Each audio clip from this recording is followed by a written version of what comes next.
OT. Out comes the shallow grave. It shouldn't go in yet. That's a good ult.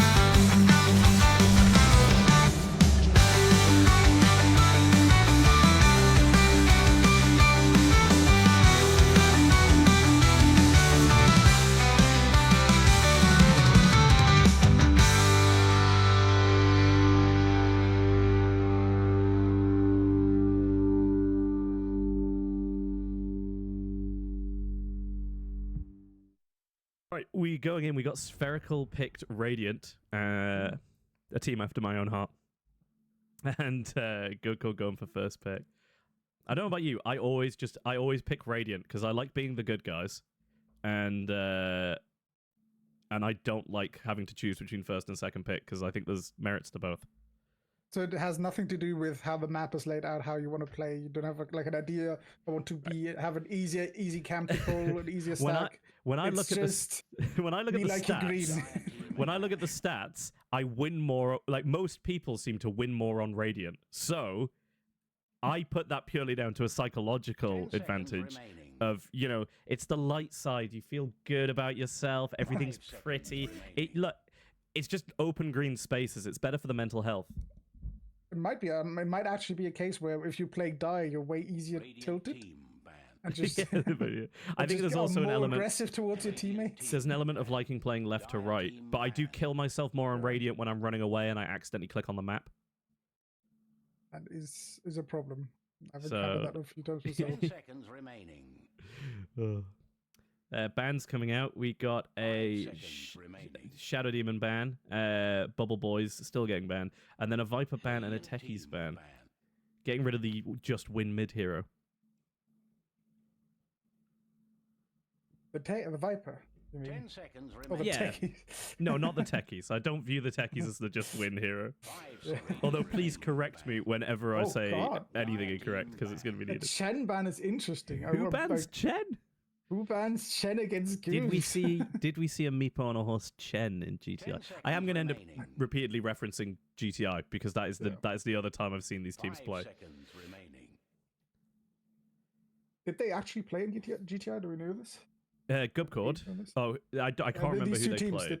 Did they face? They did not face. So they did not face. They were both knocked out in the lower bracket quarterfinals. Gubcord knocked out by, off the top of my head, I want to say Stezzies, and Spherical, I believe, knocked out by the all-powerful Halo 3 soundtrack. Much affiliation. Might be, yeah. Yeah, Gubcord to Stezzies and Spherical to myself and the boys on Halo 3 soundtrack. The eventual winners of GTI, may be said. Thank you for bringing it up. no thanks to the coach. I mean... we didn't have a coach, technically. I know. You. That was what that was the thing. It was here's a full stack of Archons drafting. Yeah. There's the Meepo ban from the team that has Meepo on a horse on it. That is somewhat criminal, but this Lich is a bait. Everybody thinks, okay, first pick Lich, it's a support Lich. But I know Gub is a fan of Lich mid. Oh, I mean, that's right. So I want to say that might be Zasa taking the piss with a +3 punch, but I don't know. Yeah, I mean, everybody who has ever played a single game with me or sat in a Dota call with me knows I'm a huge Pudge fan. He's a Butcher fan. Pudge is a hell of a hero, let's put it that way. I think he's mediocre as a 3, but doable. He was played as a carry multiple times in GTI, to my annoyance, because I could never get that to work. And I think he's a best position 4 for a Pudge. And I quite like a +5 Pudge now, but that's Bob's influence. It is the best position for him is position 5 currently. Because he basically, at the beginning of the game, he can get a few pickups, does good damage, but after that, he always, because his tankiness got nerfed, you can't play him as an aggressive 4 anymore. So he always turns into a saving, like save people, hook them, eat them. So that's better on a position 5 than it is on a 4. Yeah. Oh, Weaver. If it's Weaver support, I like this. The Pudge 5, Weaver 4 is a combo that's greedy, but a combo I like. It's lacking in stuns. You know, you got to disable out the Pudge, but it's not the most reliable thing. 10 seconds remaining. You can get like a Chaos Knight or something. Meanwhile, on the other team, many a stun has been picked. Radiant with the Enigma. And now the Nyx. Just so much disable. That is a bit of a squishy team though, and big hook target on the Enigma. And also, like if those two are actually the supports, as a Nyx, you have trouble killing them. Like this so far is a horrible Nyx game. You don't want to play Nyx. Yeah. Oh, Jesus. What is going on here? Okay, it's Irish Slark. Interesting. So definitely Slark carry. So that means either the Pudge or the Weaver isn't support. I could see that being a 3 Pudge. It's probably a 3 Pudge. And then a 4 Weaver, 5 IO, which means we're waiting on a mid pickup. And we'll be waiting on a mid pickup for both teams. That's going to be a 5 Lich, 3 Enigma, and a 4 Nyx, right? Not sure about the 5 Lich yet, but it could be a 4 Enigma, 5. Yeah. No, both of these can't be played 5. Just so far, the only 5 they have is a Lich, but it could still be a mid Lich from Gub. I don't like Enigma plus 3. I'll come out and say it. It can be good, but it's very high skill. Like it's something that I wouldn't see the goons be good at. I just never think it. I feel like it takes away a frontline position. I get that you want your blink quick, but then the value of the black hole just isn't coming round regularly enough. I think that's the point. You don't go for the blink black hole build. You go for the my Eidolons will just destroy everything because I have a Vlads and a whatever those threats are called, boots of bearing, that make my Eidolons attack way too quick. Sorry, my world is falling apart here. You can do something other than blink black hole on Enigma. Yes, as a 3 you have to, otherwise you're not playing on 3. I thought you just leveled stats until level 6 and then took black hole, bought a blink, and off you go. No, but like the Eidolons are ridiculously strong, especially with the one where he spawns more Eidolons when he takes damage. So even if you go on him and then he presses a bunch of barons and there's for some reason 10 Eidolons around you that all split into 20 and they all attack for 100 damage, that is a lot of damage coming in quickly onto you. You might see it in lane against Slark here. The Sand King might be a mid. 5 seconds. Quickly looking at the bans, it seems like Spherical are kind of spreading them out. Huskar, Lifestealer, they're not really going to go in the same position. Maybe I think they're just trying to play the field, and then well, they've banned their own Rubik, so that's not coming out. But you wouldn't want it here. No, you wouldn't. And banning it, yeah. I think it's a Lich mid. I think this is a Sand King 3, Enigma 4. 10 seconds remaining. And then that makes it Nyx 5. 5.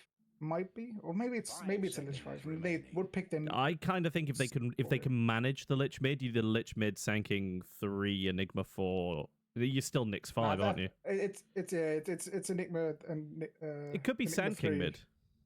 It's Sand King mid. It's that Lich was support, what you were saying. And then it's a core. They're both. He's looking for the one on Gubcord, or they're looking for the one. I'd say pretty decent game.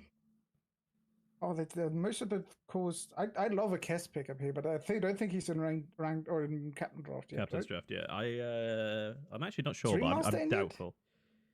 Ooh, that's a good question. It would have been amazing if they'd picked Ringmaster though, just for the moment, just to get the clip. To be honest, yeah. But Spectre, Spectre's one of the best carries currently. Just absolutely broken ability. With I think Spectre has been particularly good for a very long time. 10 seconds remaining. I will say a hero I don't think I've ever played. 5 seconds. Or not properly, anyway. I played it anyway. a few times, but I played it when it was bad, and I played it once when it was good. Oh, now it's Pangolier. Okay, we have some high skill heroes here that I don't see being pulled off. I don't know. I think we've seen some decent Pangos. Yeah, so unless I'm wrong, that Spec Zobra is standing in for Moist Goblin, and Zas is standing in for Phosphorus, and then we've got Sleeping Moon and OBSD. And then Flowzone standing in, and I want to say Count Buyers standing in, but to be honest, I'm not sure. So what have we got? Flowzone on the Spectre, which is probably pos 1. Stargazer on the Sand King. Maddie on the Nyx. Squiggle on the Enigma. And Meepo on a horse on the on the Lich. I don't know where any of these are going. Zasa on that pudge, so we know that's going 3. It's Lich 5, it's Enigma 3, it's Nyx 4, it's Sand King mid. But the Nyx 4 is absolutely horrible here. Like, only Aya you can hope to kill. Yeah, I mean, everybody maybe... else... I don't know, I was going to say silence, but... It can maybe blow up the Slark sometimes. If Sleepy's having a bad game, the Nyx can make the game worse. But seeing as you're an Io Slark against a Nyx Enigma lane, you kind of just win the lane, and then your game isn't bad. The Nyx can't capitalize on that. So I'm going to be interested in that lane matchup. I think mid is going to be just 2 people that don't die trading. I think both shouldn't die. Yes. And the Weaver support, love it. Weaver seems to get a lot more support picks these days. I say these days as in like in the past, let's say 6 months, than I ever remember him getting. Like going from, I love how heroes go from like hardcore, like basically pos 1 or mid, like that always a core, then never anything else, to just completely the opposite. It is very very to see. I mean, he's been given a facet that just makes him very supporty. But okay, if it's a 3 Weaver, it might be a 3 Weaver. Now that it can't be a 3 Weaver. They confirmed Zasa was playing through, unless they've changed their minds, which is possible. Smoke's out on Dire side on Gubcord. But they're going bottom, and we're seeing the old just 1 rune each, aren't we?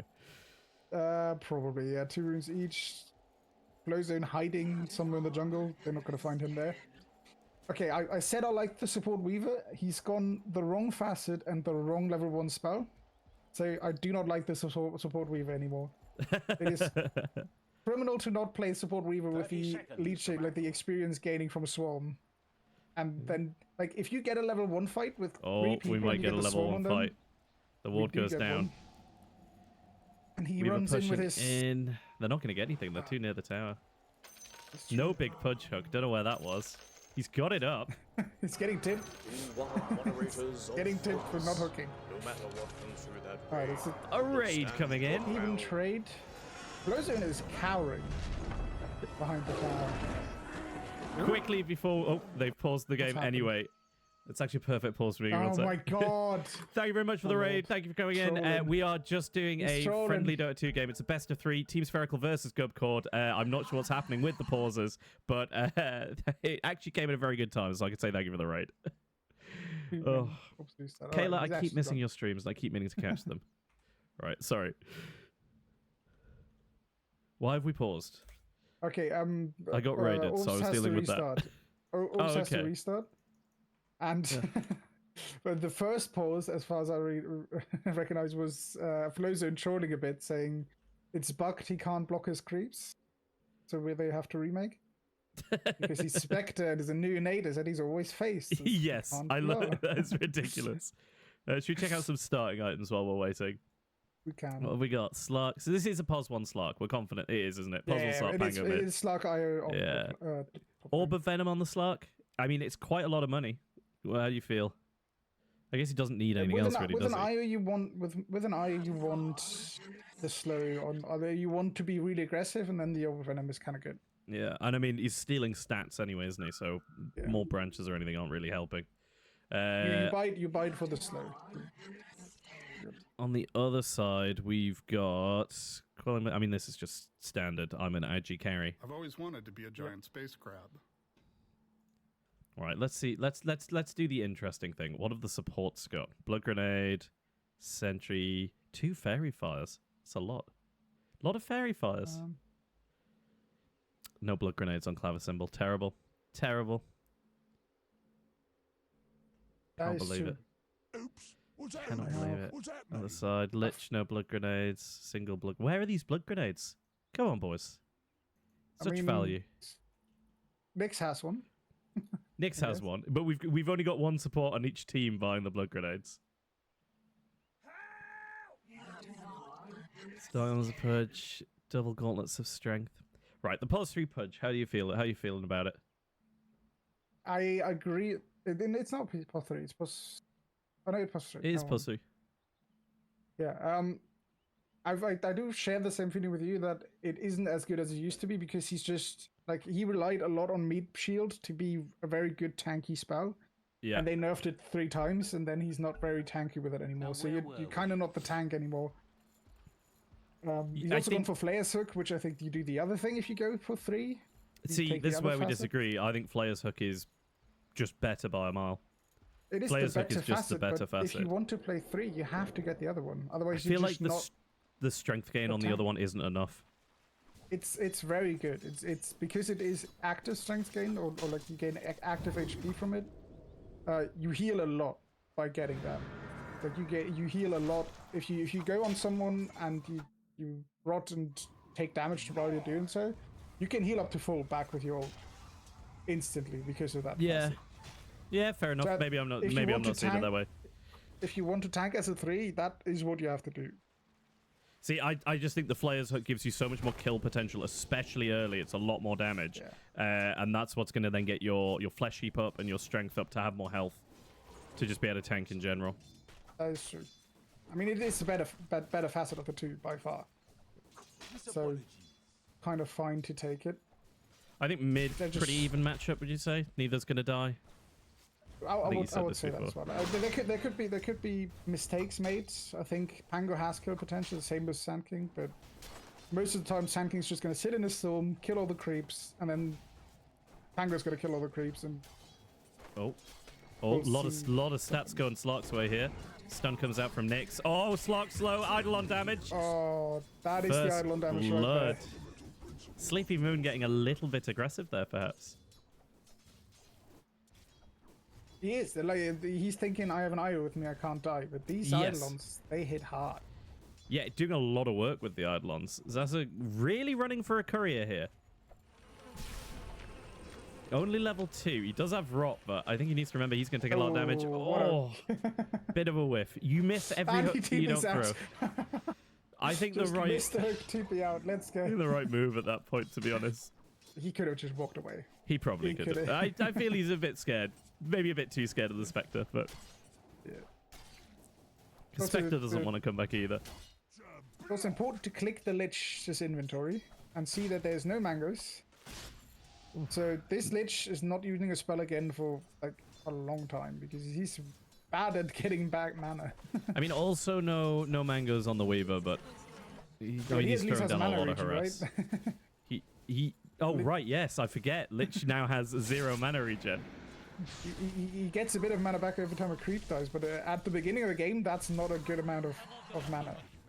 Oh, little hook on the creep there to secure. Yeah, I Lich mean, is getting Lich away with it. looking very hookable right now. It's these early kills in lane that can really make your postery Pudge work. Lich going down to spec. No Flesh Heap going to go the way of Pudge on that. In the bot lane, Sleepy Moon looking very low again. Sleepy Moon going to fall to Maddie. Just more mana getting taken. It's the Mind Flare damage, I think. And the fact he keeps landing the stun on the Yeah, he's poor not- little slot. He's gone 0-1-1. He's not got the purge. So when Malefice is cast on him, which is he just clicks on him, he gets stunned every time instead of instantly purging it off as a start. You need to go your purge. Hook Against comes 2 out onto stuns in flow lane. zone, but the Lich Shield is such an annoying ability to play against in lane. It is very strong. You can basically ignore it, I think, after about like 15-20 minutes. It's not doing that much other than a bit of a slow, but in lane, it is the worst thing in existence. It makes your life hell. And at all points in the game, that ability is insane. I feel like it just doesn't... It almost doesn't register later on. I suppose it's still good damage block, but... Which does it give? 60% damage reduction from attacks. It's Yeah, fair enough. I'm chatting when shit. you're 1, you do realize that that is there quite quickly, and it's really annoying, especially against towers. Like when it get put on towers is when you realize the most that you do not do damage with towers after that is on there. Maybe the Liches I'm playing against are just forgetting they have the ability themselves, because I swear I don't see it that much later in the game. You do see a lot of 4-1-4 Liches as well, so you don't like. For 90% of the game, there's not a high max frost shield. because they max Frostblood and Synesthicate. Because they just take the point in it for the early sort of damage block and then ignore it after that. Yep.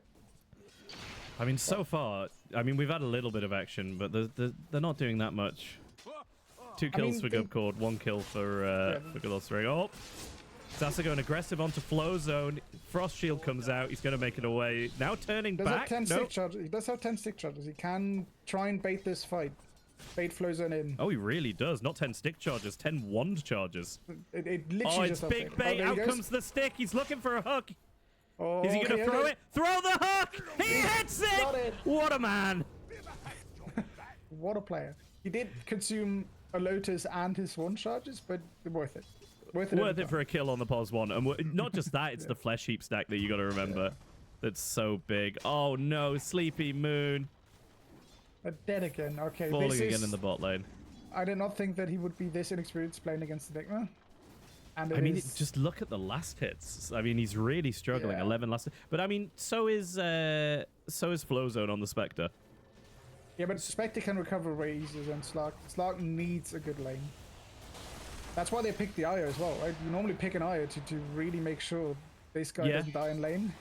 And he's died 3 times already. If they don't make this work, then they're just not going to get any value out of it. They need to be looking to endo. That Spectre is, I mean, that Spectre is completely the win condition for Gubcord. I feel like Spherical can make it work elsewhere, even if the Slark is lacking.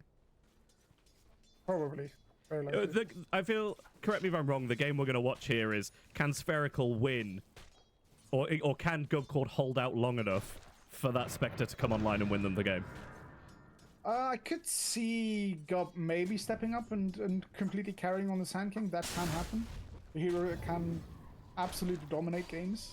I have to say, I'll sound like an old man saying it, but I'm not massively familiar with modern Sand King, as I'm going to call him.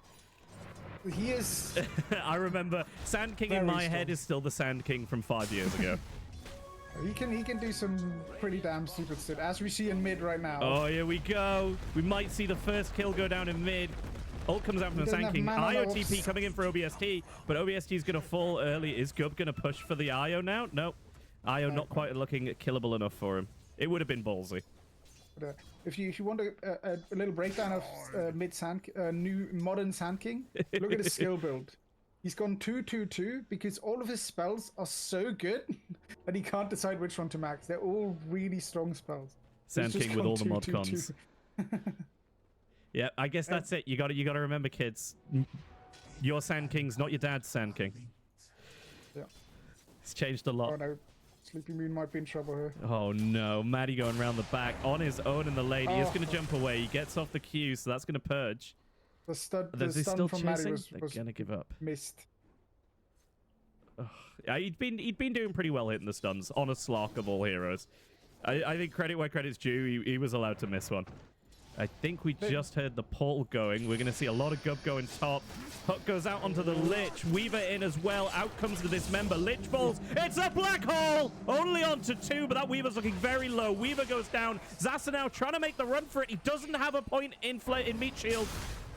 Io comes in to try and save. Zasa's going to fall. Claver Symbol trying to make the run, but the Sand King addition, and there's a landed stun. Just to show us that he's still capable. This is something that this Enigma play is great. Like this is really strong. I'd agree with you. This is impressive Enigma. I mean, that was a good coordinated gank. Yeah, and it was also like just he used Black Hole as the moment he got it. He got up there. He's got the drums ready because his last hitting and killing in lane has been this strong. Like the drums made them able to chase down. Oh, Hook comes out onto the Enigma. Dismember of the tower. Stun comes out.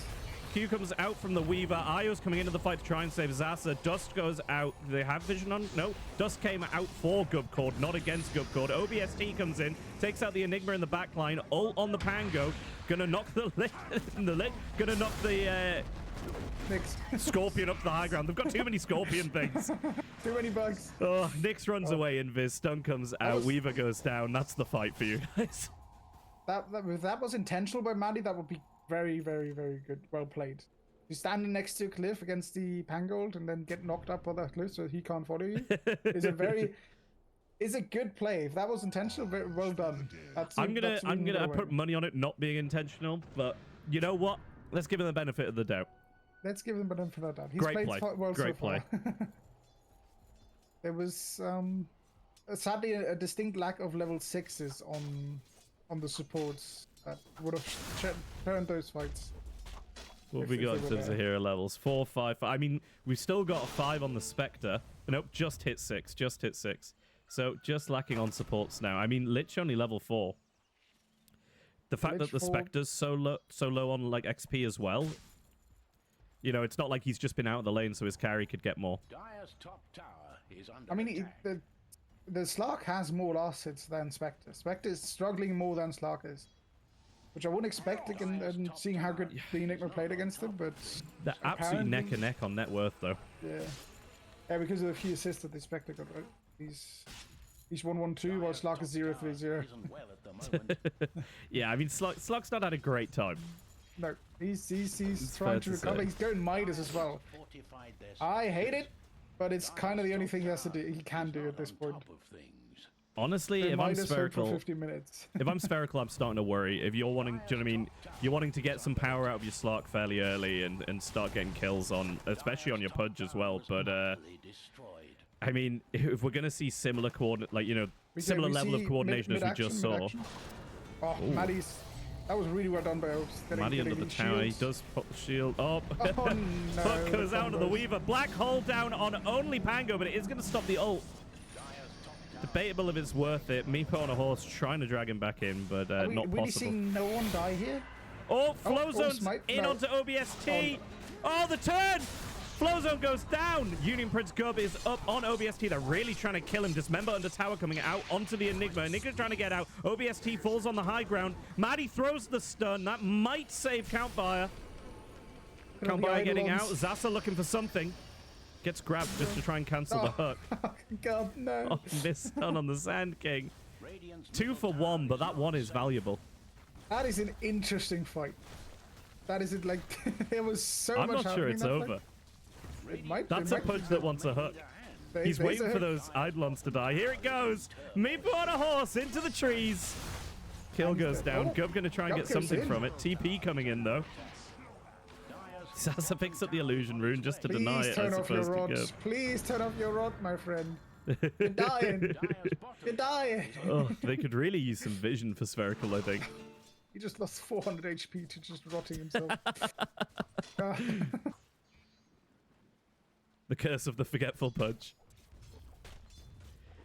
I mean, gold exchange mildly in favor of Gubcord there, but not by much. 100 gold, so we're not really seeing a mix up there. I mean, Sand King and Enigma rocketing ahead. Yeah, the Enigma's really strong. He's got his blink soon. He's going for the blink instead of the Boots of Barring first, which is okay. He does have the drum, yeah, so we'll be able to pick that up later. But what have we got on Pudge? Ooh, is that a rush to Axe? It is a rush to Axe. It is a rush Axe. So phase boot Axe. No null talisman pickup. Or any sort of, no null talisman, no soul ring. He does now have the mana ring, or the arcane ring, sorry, but I don't know, I feel like he should be struggling for mana. But I haven't seen him struggle for mana, so I'm confused. He does have an IO in his game that sometimes pushes something true. Into him. He has had quite a bit of IO tethers. But yeah, if the fight goes long, he can only throw so many hexes. But he does already have the point booster, which just gives him 175 mana. That helps. Link out onto Enigma now. He's queued up that Aghanims. That's it basically puts his E under his black hole, doesn't it? He's an additional damage equivalent to 4% of the unit size. The axe. Yeah, it's basically as he was. Oh, the big one though is the pull from outside the black hole, isn't it? Yep, that's the one that you want. But I don't think he should go for his axe. He should go for different items. I think his axe is not needed. If he gets anyone in the black hole in this game, especially with Spectre in the game, they die. The axe seems greedy. I mean, they can't do much to him anyway when he's black holing, so BKB maybe doesn't seem of huge value. OBST unawares here. All TPs are back up. Blink goes in, black hole out onto just OBST. Flowzone comes in, just looking to get in on a kill. and straight This is back how out. I mean, always will you know, work. great Spectre play. Oh no, catching the Weaver. Hook out. Big save. Oh, Sleepy Moon, though. Slogs in. Is he going to get the kill? Gets the kill. He's in with Clavisymbol. Clavisymbol taking a lot of damage from the Eidolons. Clavisymbol goes down. Sleepy Moon now trying to get out. Missed stun, but DD Sand King comes in. Oh, the max range hook just barely misses. But poor Clavisymbol going to go down. Not a good fight for Spherical there. Yeah, it's good that the Slug gets a somewhat solo kill on Enigma, but other than that, that was a well-executed fight, a well-executed gank. Oh, hook comes out onto the DD Sand King, sorry, the AD Sand King. Dismember coming out, not enough though. Frost Shield goes out, couple of stuns. Sass is left in the dust. Oh, OBST back in. Sand King very low. Sand King gonna fall. The dust did come out the last second, but it was not required. OBST deep in now. Hook comes out, catches Maddie. Great hook. Literal out, dragged away by the Weaver. Amazing play of intentional. He wants more. Oh, the greed! The dwarves, they dug too deep. But they did get a buyback out of the Sand King. A panic buyback. That's true. It's, I mean, it's good gold exchange, but oh no. Clavisymbol going down on the IO. Well, they found Closer in top, though. They found Closer in top in the jungle, farming. Oh my god. Excellent. Huge gold swing then. From a 2k lead down to, what, less than a k? Yeah, barely. Well, we got the gold change. Oh, well, almost a k, so just under a k. But, I mean, still a good exchange considering sort of how much they got punished for the greed there of how far they dove. And that kill on Flowzone gives the Pudge the Axe now. So we have Pudge the Axe online. Pudge Axe is very good. He does need decent flesh heap to sustain it, though, because he does just take more damage himself. That is true, and he's only got 1 level in meat shield, so... I discovered this the other day when playing a POS 5 Pudge, and we ended up with a butler alchemist, and I was given my Ags immediately. I had Ags at like 20 minutes, but I was POS 5, barely any kills, no items. It was pointless. He died rotting himself to death trying to kill ancient creeps. He rotted the ancient creeps, and he was just as you were talking about it, he rotted too much, and one of the ancient creeps finished him off. The Pudge, he rotted too long. Yeah, he also got the overcharge from Io, which gave him more spell amplification, which does more damage, means your rot does more damage to yourself. And he died very quickly. Got a bit of a jungle swap going on here. Somewhat, yeah. You know, one team just playing bottom, one team playing top. I mean, you see, this is the the natural flow of the game when the towers fall, right? The top tier 1 tower for Dire is fallen, so they lose that jungle. But they've taken the bottom tier 1 tower for Radiant, so they gain that jungle, and then the map, like yin yang style, just flows around itself a bit. Yeah, I mean, I wanted to say what was very good here was sort of the teams playing together, like they're playing with each other, but then I just noticed Zasa just chilling around the bot lane. He's like nobody's a threat to me other than myself. They won't kill me if I kill myself first. That is true. And this is also one of the reasons why, as a POS 3 Pudge, you might want to take the other thing. Because if you get a quick axe, the other facet, if you get a quick axe, Dismember could help keeping you alive while you're rotting yourself. Yes. With Ags. Yeah. It's also the AoE on the Dismember helps you so much in fights, and he won't be far off the talent tree. Yeah, 3 more levels, 8% spell lifesteal.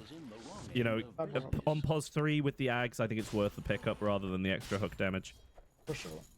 Anywhere else, it's debatable. Like any other position Pudge, but on the POS 3, definitely go there. You're going for the hook damage.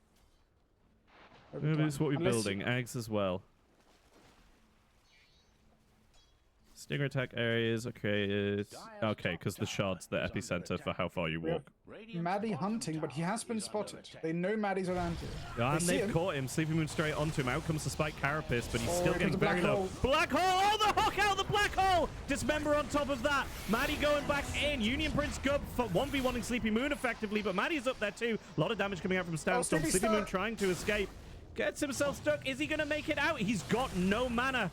Hook comes out. I think he hit an Eidolon. Io falls as he's abandoned in the backline. Dust comes out from Spherical. They want to make sure they get Maddie. Meep on a horse going down. Sleepy Moon's back in. Back up the top. Weaver, no. Fight from Radiant. Battle of the Bugs. They're just gonna leave it. They're just gonna walk away. There's Bury the hatchet, you know. so much scuttling going on in these fights. Not So only much scuttling. there's not only the Bugs, it's also the Slark trying to get in and out, weaving. I mean, I want to say that this game has more legs than most Dota games, but we also have an Io and an Enigma in this game. And a Spectre, true. actually. So there is compensation. How many legs does each team have? Are they even? Oh no, Zasa got stunned. Zasa needs to be careful with this rot. He's He's got a cloak. The cloak helps a lot. He's having a hell of a battle with these jungle creeps, though. Yeah, how many legs does each team have? What we got? 2, 4, 6. How many legs does Weaver have? 6 himself. 6. So that's I mean, it counts. He should have 6 legs, but he has 2 weird 12 arms. there. And then there's 6 legs on both Nyx and... Oh, but Lich doesn't have any legs. Yeah. We've got an even number. We've equal a number of legs on each team. Both teams have 12 legs. Let's go.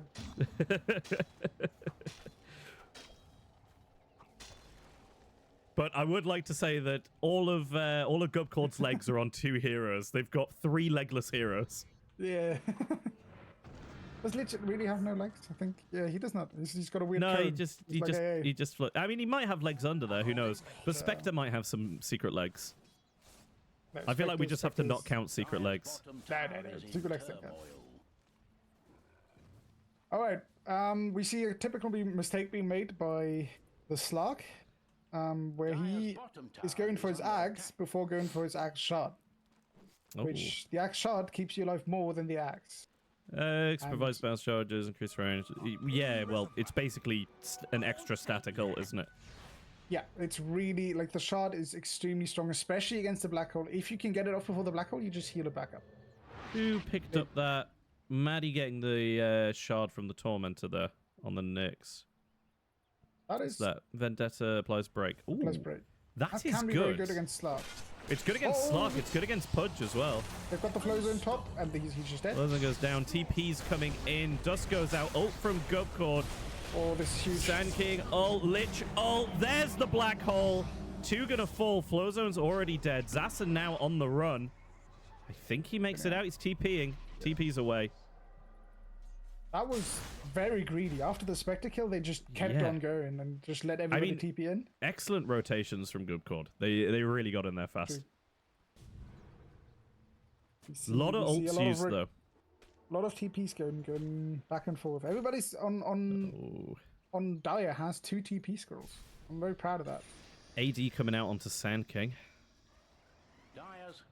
He's got his Ags on the way out. There we go. Now we can get these circlets back in. There it is. Lovely, lovely stats.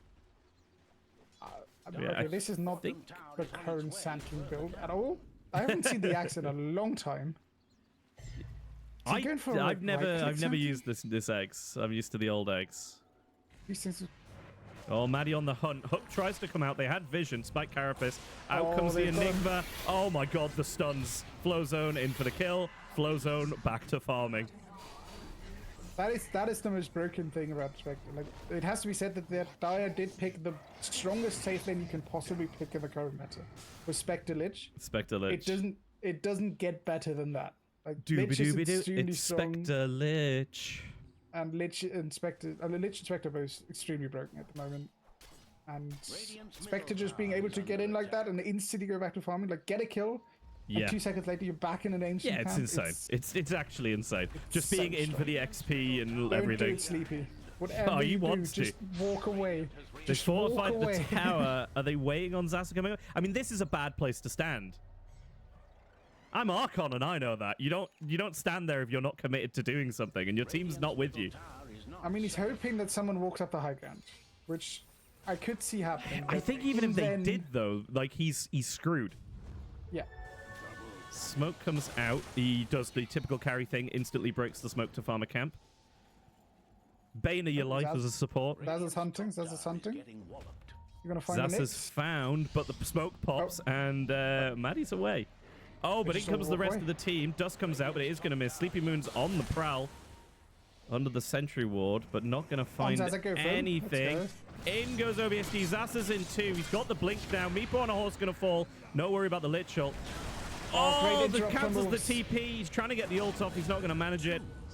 And we're going to see Gub fall on the Sand King as well as the rest of the team scrambles to run away. Maddie just been running around invisible this entire fight now. So nearly a disaster for Radiant.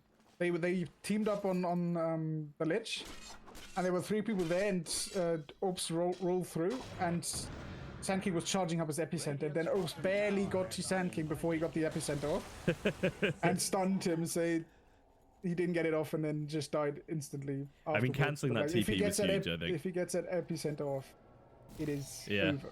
That team fight. First Roche here. I think this is a ballsy Roche. I'm going to say it. You have a Weaver and an IO. This thing's going to die really quick. They've got... I'd say they've got no vision. OBST's coming in, but he's not really the vision provider. Right, so they got no vision. They're on the dire side, so Gubcord has TPs. That is true. If Gubcord they have smoked. They know they're there. I don't think they're going to make it in time. They've scanned. They know the Enigma's approaching. Yeah, I think they also realized they just weren't showing anywhere on the map. Smoke pops, vision goes down. Oh, BKB! It's a black hole! But it's got no one? No, it did. It got Zasa. Just steals Roche on Nyx. Oh, that's sad. Oh, God. Roche stolen, going on to Maddie. I think just a panic pickup. I think they had more time than they thought they did, but you know, you don't know that at the time. They just wasted a lot of time not having the Weaver hit the Roche, and especially not having the bug on the Roche a second time.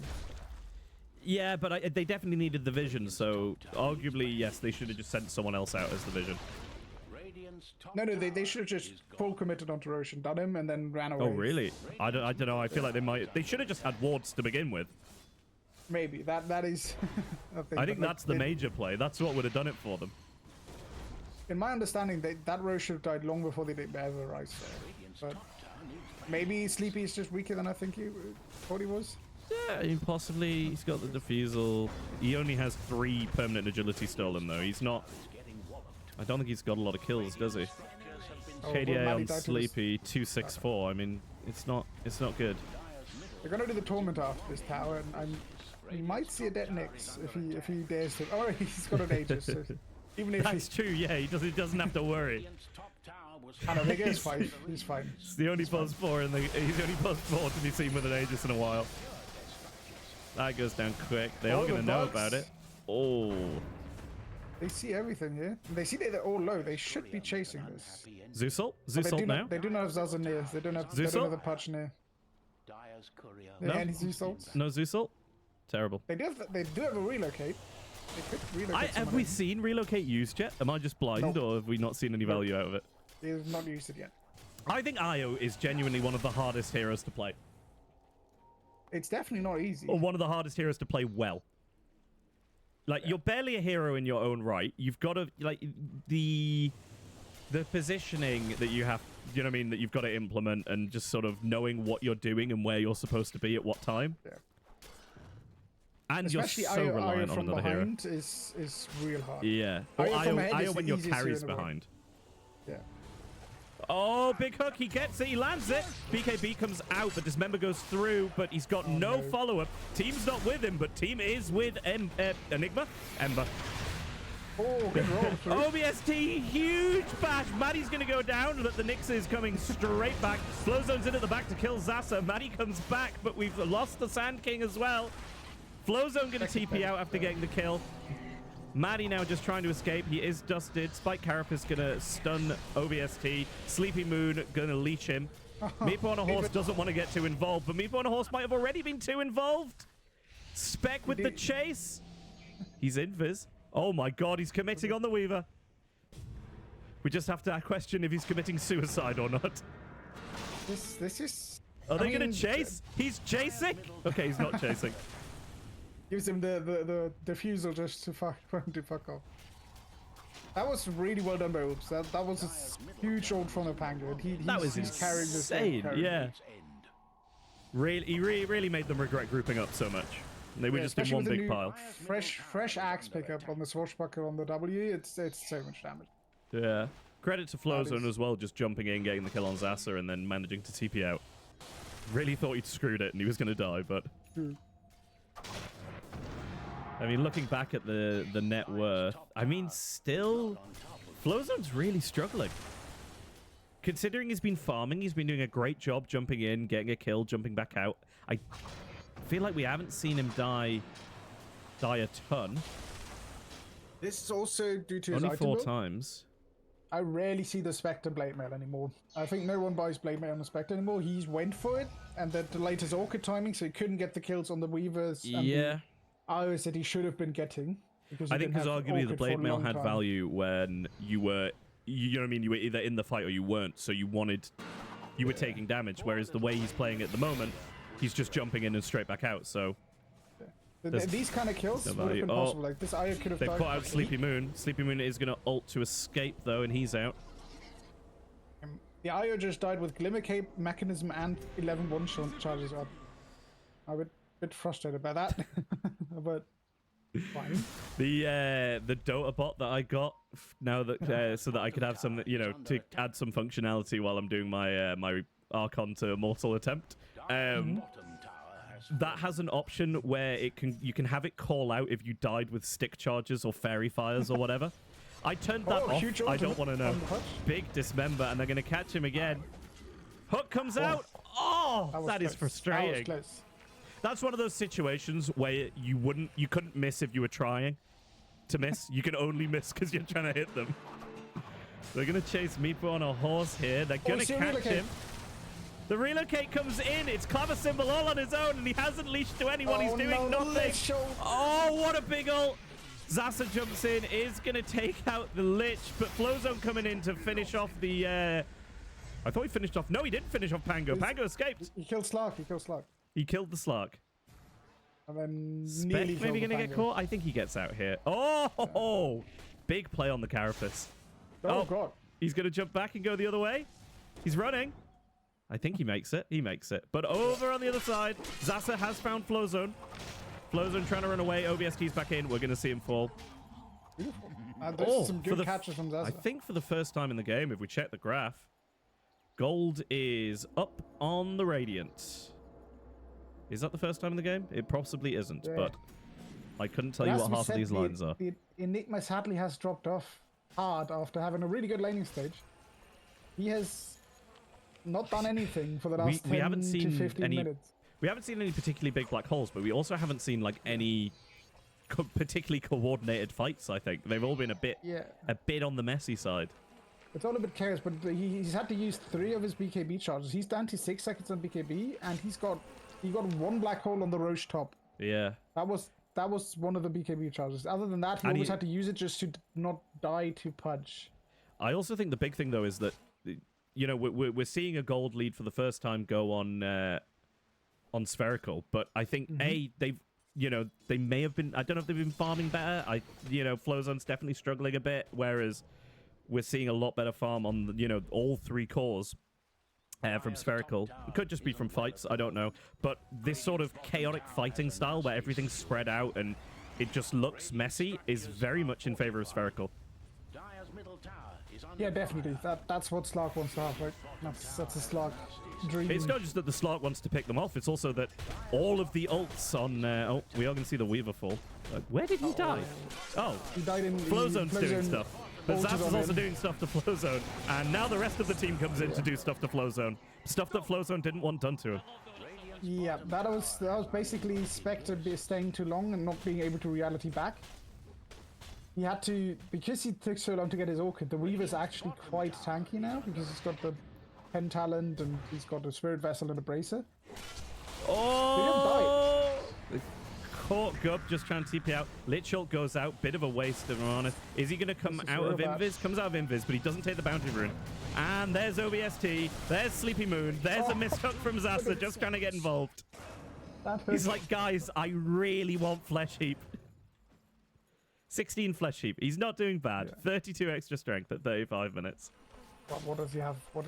Oh no, what the hell? Seen better, seen worse. Oh, the Slug build? He's picked up a Midas. When did he get the Midas? The very first item. Oh, it was first item. That's alright though. Oh, is he just dead? playing. He's just dead. What a play from Oh Slark. god, right where was there. he? He went top. He went on the Enigma and Enigma just ulted. Enigma Where's just Io? black holed and he just and then Spectre jumped in as well. Interesting. And then Making mistakes is the path. that's to why wisdom. as a Slark, you always press your ult when you jump in someone who can do something. Zasa up here looking for something little bit on his own, maybe? Yeah, The Weaver's with him, but I don't think that's quite the support that he needs. Oh god, he's going in deep. He wants it. Oh, Zaza, this is not good. This is not a good idea. Your Slark is dead. Here comes Maddie as well. Oh my god, Zasa, what were you thinking? He's just dead. Like, the whole team's that Clever Symbol's in, but only to bounce the Lich Ult around a bit more. Zasa goes down. Weaver runs away, and Io dies before he can return back to safety. Someone report this man for griefing. What Spec the on hell? the road. He didn't even have his Pango with him. His Slark died literally 10 meters away from him, and his Pango's on the other side of the map, and he just decides to go deeper. I don't know what he was doing. He was just sort of wandering over there. Like, I think he might have genuinely just lost it briefly. I think he's going to have to plead temporary insanity on that one. I hope so. What we see, sadly, what I was about to complain before the Slark jumped into a black hole. Sleepy Moon! He's bought Lincolns. He did drop the eggs. Is he going to ult? Nope. He has ulted now to escape, but the fight's already going down. Oh, God died. OBST doing bits here. Takes out Maddie, takes out Gub. The rest of the team retreats. Countby are going to TP out. The other two are going to start running.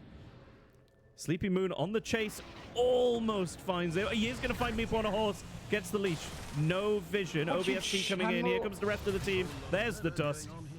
Lich falls. Why would you channel an outpost there? It's a very bold choice by Meeple on a horse. To just channel the outpost and be like, yeah, I'm here. Everybody else is gone, but I'm still here. Yeah. It's the support in him going, oh, I gotta get an outpost. It's right here. So the team can come back.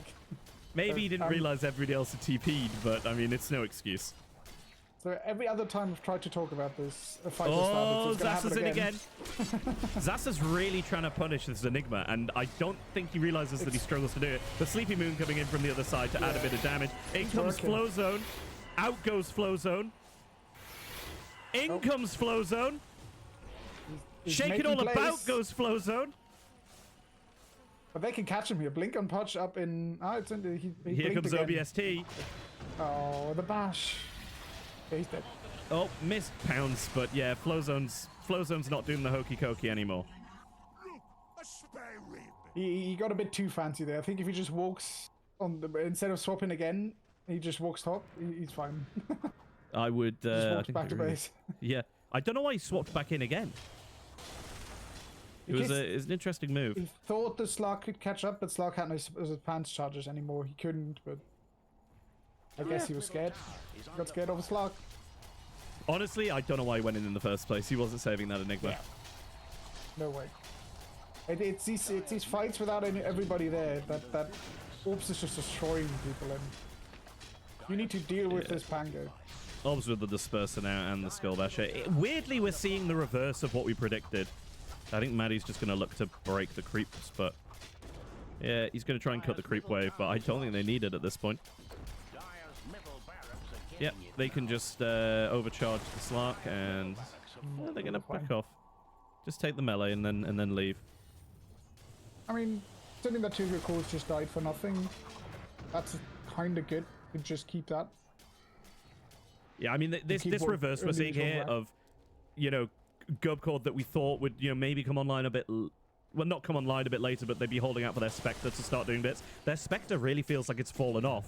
Whereas what should have been the early game Sleepy Moon has now massively come online. It's a Spectre build. It's just not correct. It's just he's going for like the wrong items. The Manta Stud is the only item that the Manta Orchid is okay, but he went both of those items too late. He got a Blade Maid. He's now going for a Skadi. There's just things missing. I mean, Skadi's good against Io, I guess, but what should he have gone instead of the Blade Mail? I think. Yeah.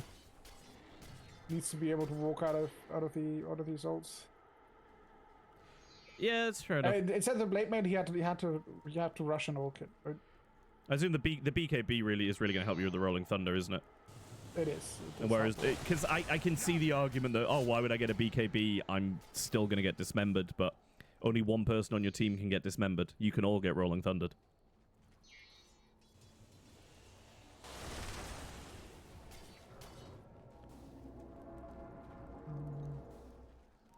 What does Gubcord need to do to get back in this game then? Good Black Holes.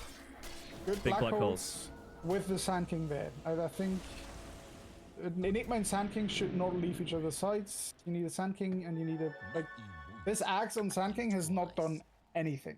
It's been a completely useless and wasted 4,200 gold. Yep, would agree. On the hero. Like, he's not got any epicenters off on more than one hero. And even then... Like, they would have died to Epicenter anyway. He didn't need the damage increase on Epicenter. Yeah, well, it's as we were saying earlier. They've been scuppered by not managing to get these big ults off on sort of a large amount of the team. Oh, they're coming. Weaver goes back out to break the smoke again. Smoke broken. He finds Gub. Gub just saying that Eidolon's coming in. Enigma. Eidolon's coming in for vision. I mean, we do have this AD on Sleepy Moon. No, somebody pick up the Aegis. Maddie was in for it again, but Black Hole! Black Hole's out onto 2. Weaver looking very low. I think the Weaver's going to fall. OBST, Rolling Thunder coming in clutch there, just demolishing Gubcord. Gub on the backline's getting taken out by Sleepy Moon. Zasa in the meantime dismembering Flozo, not letting him get any damage off. Hook comes out, he falls. It's going to be a full team wipe for Gubcord with a buyback on the Nyx. Meanwhile, Aegis still in hand for the Slark. Can it be more unlucky? The I think Black Hole on 2 got cancelled by a bash from a random ass Pangolier W. I mean, that Aegis sat on the floor for way too long. Yeah. Way too long. Somebody needs to remind these guys that, 5-second rule doesn't apply on the Aegis. You can just pick it up off the floor immediately. I mean, that was really well done by Zaza to get right in there, get on the supports, make sure they're uncomfortable. Yeah, he's doing good punch things for the most part. Yeah. If he just the didn't die to neutral, was really sad, and then they just didn't have the damage. The epicenter hit nothing.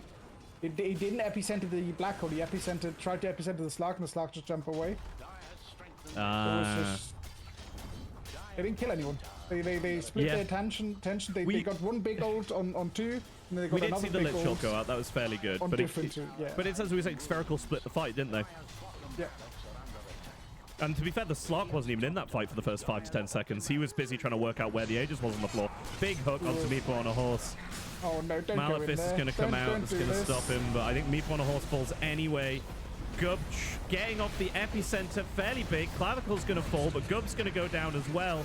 Buyback coming out from Meepo on a horse as Maddie falls. No buyback available. Clavisymbol going to go down. Butch trying to TP out, but gets grabbed by the Lich. But I don't think it makes a difference. I don't know why he was TPing anyway. He's absolutely fine. He's going to blink forward, I think, in an attempt just in case Sleepy Moon needed backup, but he didn't. It's an absolute army of Eidolons, though. It is. But it's got all just OBST with no mana, silenced, caught within the team. Sleepy Moon coming to try and save. Hook hits an Eidolon. Sleepy Moon going deep. Out comes the dust. Little too late. They're going to be in the fountain. I mean, at this point... Yo, I think it's over. It's a 32k lead. Yeah. Gaben says, Gaben still thinks there's a 20% win chance for Gubcord. Gaben, this has been true since beginning of Dota. Gaben absolutely loves the Spectre. Like, Gaben will never go more than 80% against the Spectre because it's just like this has been true. Like, I think the first time this was pointed out to me was like TI 6 or something, where they had a Spectre. They were so far behind, and they were like, "Oh, Gaben still thinks there's like 20% chance." like, absolute love for that hero. I mean, Zasa just sitting on 5k here. I mean, let's maybe check the buyback charts. Buyback for 3. Why don't we have buyback on Slark? No money. No money. No money for the Slark or the Weaver. Yeah, what have we got? And he's upgraded to Abyssal Blade and Disperser. You were complaining about this Lincoln's earlier when you started building it. What's the logic here? I think the reason for it is that he doesn't want to get gone on by the Spectre, right? which is understandable, but the Spectres never solo go for you. Yeah. So the only thing you die to as a Slark is Black Hole, and Lincoln's does not help against that. I mean, in terms of the Spectre, the Spectre's only got one unit target ability, doesn't he? Spectral Dagger. No, the Shadow Step. Is the ult? Is that unit target? I assumed that just went to his illusions. Lincoln's? Or even if he goes for you with the Shadow Step, and then tries to orchid you. Gub's in one way, OBST the other. Here comes the Black Hole, maybe? Black Hole! Down on a 1. It is Sleepy Moon, though, but in the backline, the Lich is going to fall. OBST runs into the Black Hole. The Black Hole ends. Sleepy Moon's still alive, but mostly, I assume, down to his IO. We're going to see the Enigma fall. Flowzone now in the backlines. Goes down to a mixture of an Urn and maybe some Rot. Maddie trying to escape with the Spike Carapace. Getting chased down by 5. Those wings ain't going to help you, mate. You're not flying out of this one. Nope. Full team wipe. GG's come out. Damage. Too little damage. They just didn't have the money on this course. Yeah, I think they needed a lot more damage coming out from that Spectre. By 45 minutes into the game, that Spectre should have been an absolute assassin. I think the biggest point of contact for me, or the biggest fail, was for me are both the Axe. I think the Enigma Axe and the Sand King Axe, with 8k gold, minute 20, that was just doing nothing for them. And just ruined it. That really just doesn't do anything, and it didn't do anything for the entire game, and they just lost a lot of gold because of it. Yeah. And they could have had better items. So you're basically saying itemization was. I think the draft definitely has something to do with it as well, but I don't think that draft was that bad. I think the draft was okay. I think we're in agreement the Nyx was weird. The Nyx was weird. It was against Pudge, Reaver. You don't pick Nyx. But I also think the IO was weird, so we can go both ways with that. Yeah. I think for me it's really like the Spectre didn't go Orchid, he went for some reason went Blade Mail. The Enigma went Axe, the Sand King went Axe. Every core bought an item that was very expensive early on that didn't do what it needed, or like didn't do anything. So it's just really waste of money. Yeah, call out from chat that they reckon the Nyx was kind of a shout that they were just going to be playing Spectre, and I get it. You got some global presence there, but yeah. MVP for the game? MVP. Honestly, I'd give it to Obst. It has to be. He carried the mid game hard. I'd lean Spec. I think Obst is your obvious choice, but just for an unsung hero, I think the Weaver did a lot of work. He did a lot of work, but did he? he was there. I think he did a good job. The Q always came out. His presence was around. He was available in the fights. He did a good job scouting. Like, I'm making assumptions about what Pos 4 Weaver things are, but I think he did Pos 4 Weaver things. I mean, he bought a pipe. That's right, pretty good. Against Sand King. I like the idea that's what we're basing it. He bought a pipe. Great job. I never saw the axe. I think that came out very late that he bought. I think that was one of the last items he bought. Yeah, he bought it minute 44 when the game ended minute 45. So that doesn't matter. I mean, the Spirit Wrestle is a good item. Weaver Support is a great hero, but I feel like he could have had more impact with the other builds. He had many assists, but it's just Orbs carrying some of these team fights. Canceling black holes randomly because he pressed W, helping a lot. I feel like he did really well on the Pango. And how about what I'm going to call the wasn't his fault or wasn't their fault? Who was you think played best on the losing side? Who was least to blame? Meeper on a horse. I think the Lich did what Lich is supposed to do. Did a lot of damage. Tanked a lot of made a lot of people way more tanky than they should be. And then just get screwed over by your team. It's the average Lich performance. You do what you can, and you lose. Spoken as a true Lich player here. No, I think he didn't do anything majorly wrong. I didn't see anything horribly wrong. No, Mangos in lane was a bit weird. Probably could have contested lane a bit more. But I still find it weird that he doesn't have regen. It just really throws me. I keep having to be reminded of it. It's a weird mechanic where he now gets max mana back per creep dice that next to him, or per creep that dies next to him, or hero that dies next to him. But in lane it's just very little, and then therefore you need mangoes. But there's nothing sadder than standing somewhere on the map, not being able to go to any creep wave, and having no mana on lich, because you can't get a clarity out. You have to go back to base to get your mana back, and you can't do a creep camp without mana. So that's nothing you can do. That's my bad, actually. I didn't realize Spec is Bacon Sorcerer. He's Bacon Sorcerer. All you people with your different names on all the different platforms absolutely do my fucking head in. I mean, theoretically, Orbs is just fruit. You could just call him fruit. Would be much easier to say than Orbs. I just know him as OVST, so yeah. I just assume he's a Halo game, so... what's Doug's overcommittal to the planned pos one for the dire side? Yeah, I mean, I think it was all their eggs in one basket of like reliable damage was just Spectre. Yeah, I mean, possibly as you say, Sand King, but not a ton of work coming out there. I had hopes early game for the Sand King. He did well in lane. He got out of the lane with a good score. But then he bought an axe. He just rushed an axe on Sand King instead of buying a Bloodstone early or a Shivas early.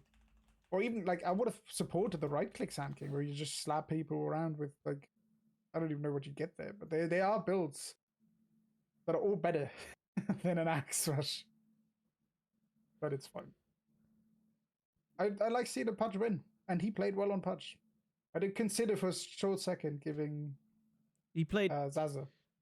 He played fairly well on Pudge. He did kill himself to Ancients. He did.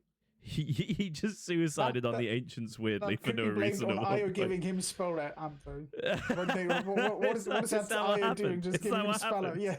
But he's also supposed to be giving him regen, so that should cancel out, you know? Who's this mysterious character? Not with an Aghanim set up. Rob, that stuff with 30% out spell am kills you real quick. Since we're in the lobby, weirdly coming out of chat, but hello, I'm new to Dota and started playing carry. New as in just unlocked ranked. I didn't know you had to unlock ranked in Dota. Do you have to unlock ranked? I think it's either 100 hours or 10 normal games. I don't know, something like that. I think you have to play 100 hours in some way. Yeah. Also, by the way, if I haven't set up this best of 3, right? Hang on. Best of 3 might not be set up right. I can't type right now. So if it's coin toss, it's coin toss. Get me in the lobby as well. Oh, crap. No, I haven't got my boy because I never sent him the passwords. God damn it. I assume you can still join. Yeah, there you go. Yeah, I can. It's 100 hours of all pick and turbo. And after playing a game of Dragon Knight, his damage seems weirdly low. Is that because it's inconsistent and AoE, or are there certain items you need to build?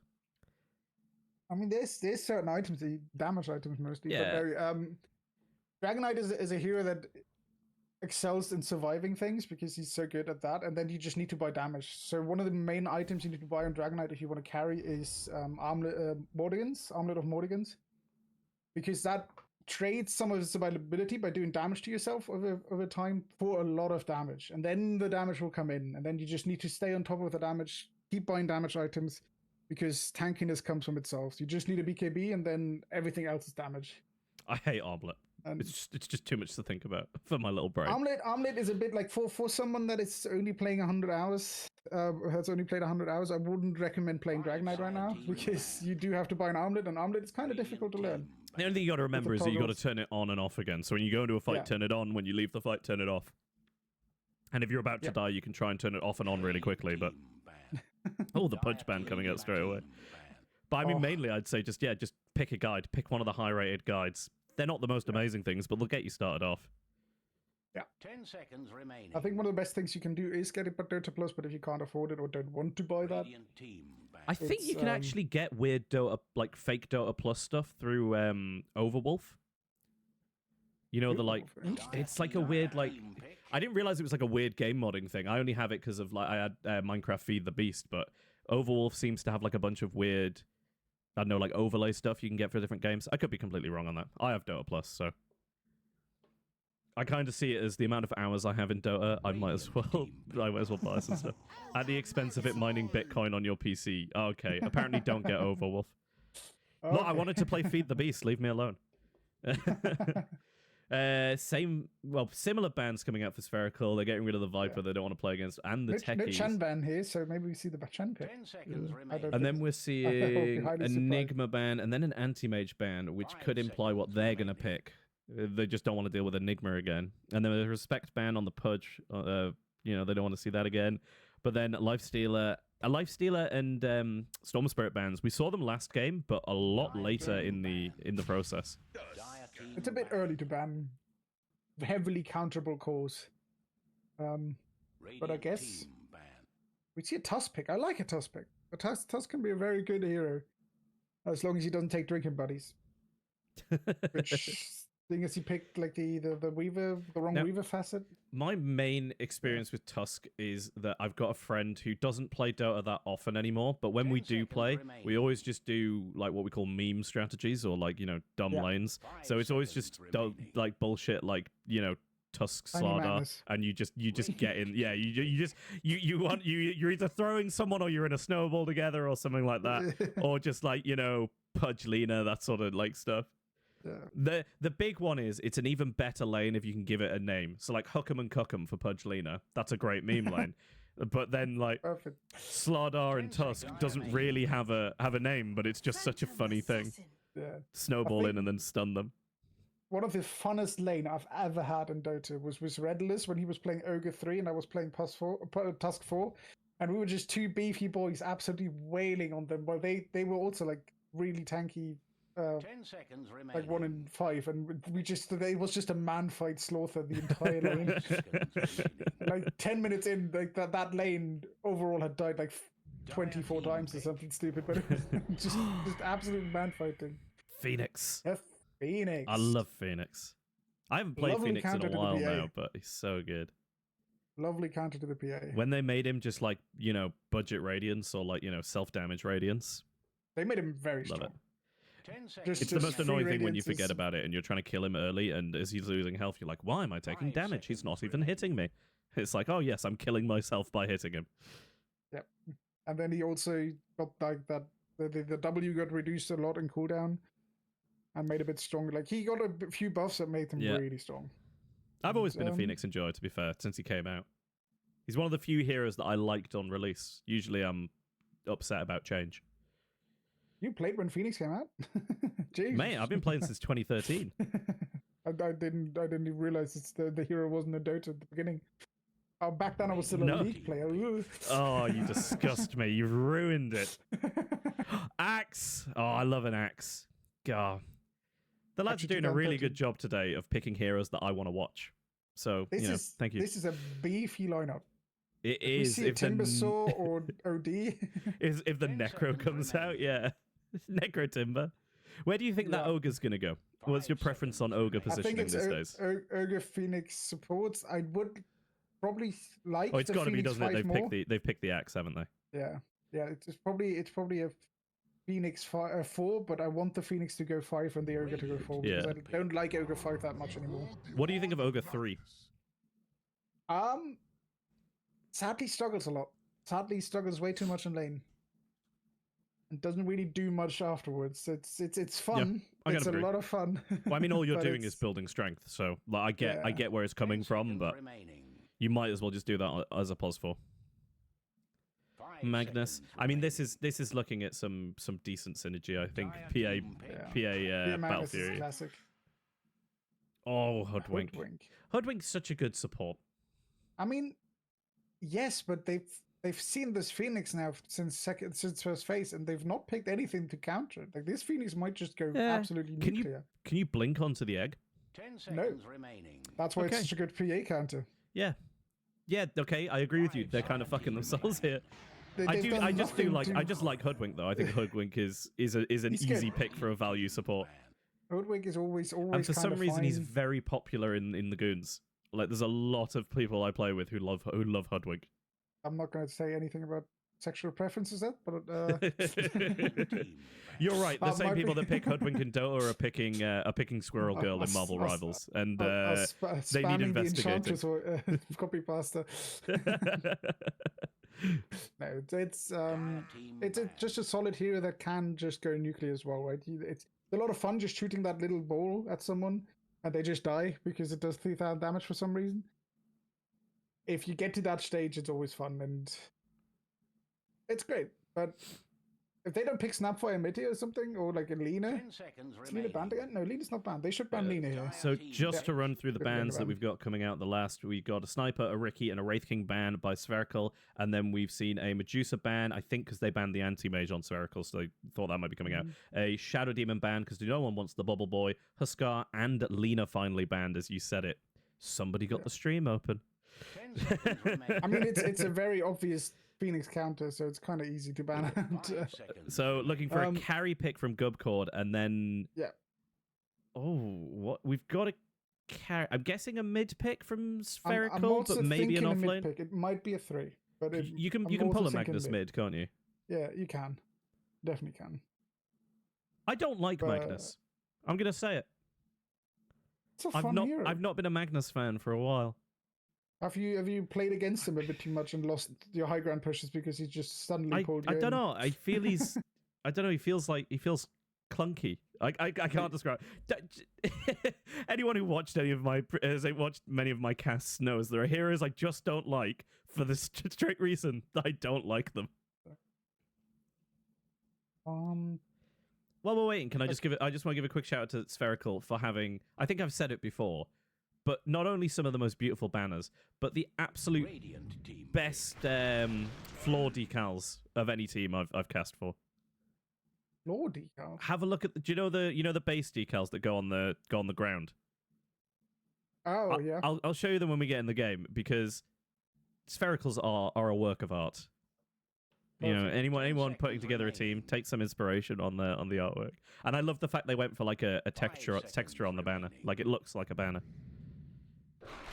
It does. It's really good. Oh my lord! What the hell? What is this?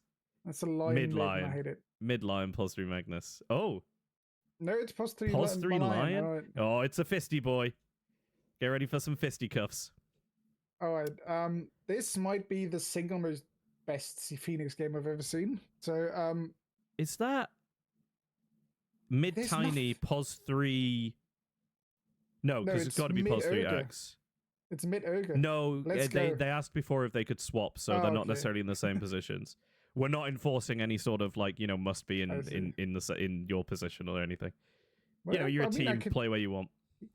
I mean, he's got learning curve. If he switches to the strength thing, I might consider mid ogre. Real gamers spam switch their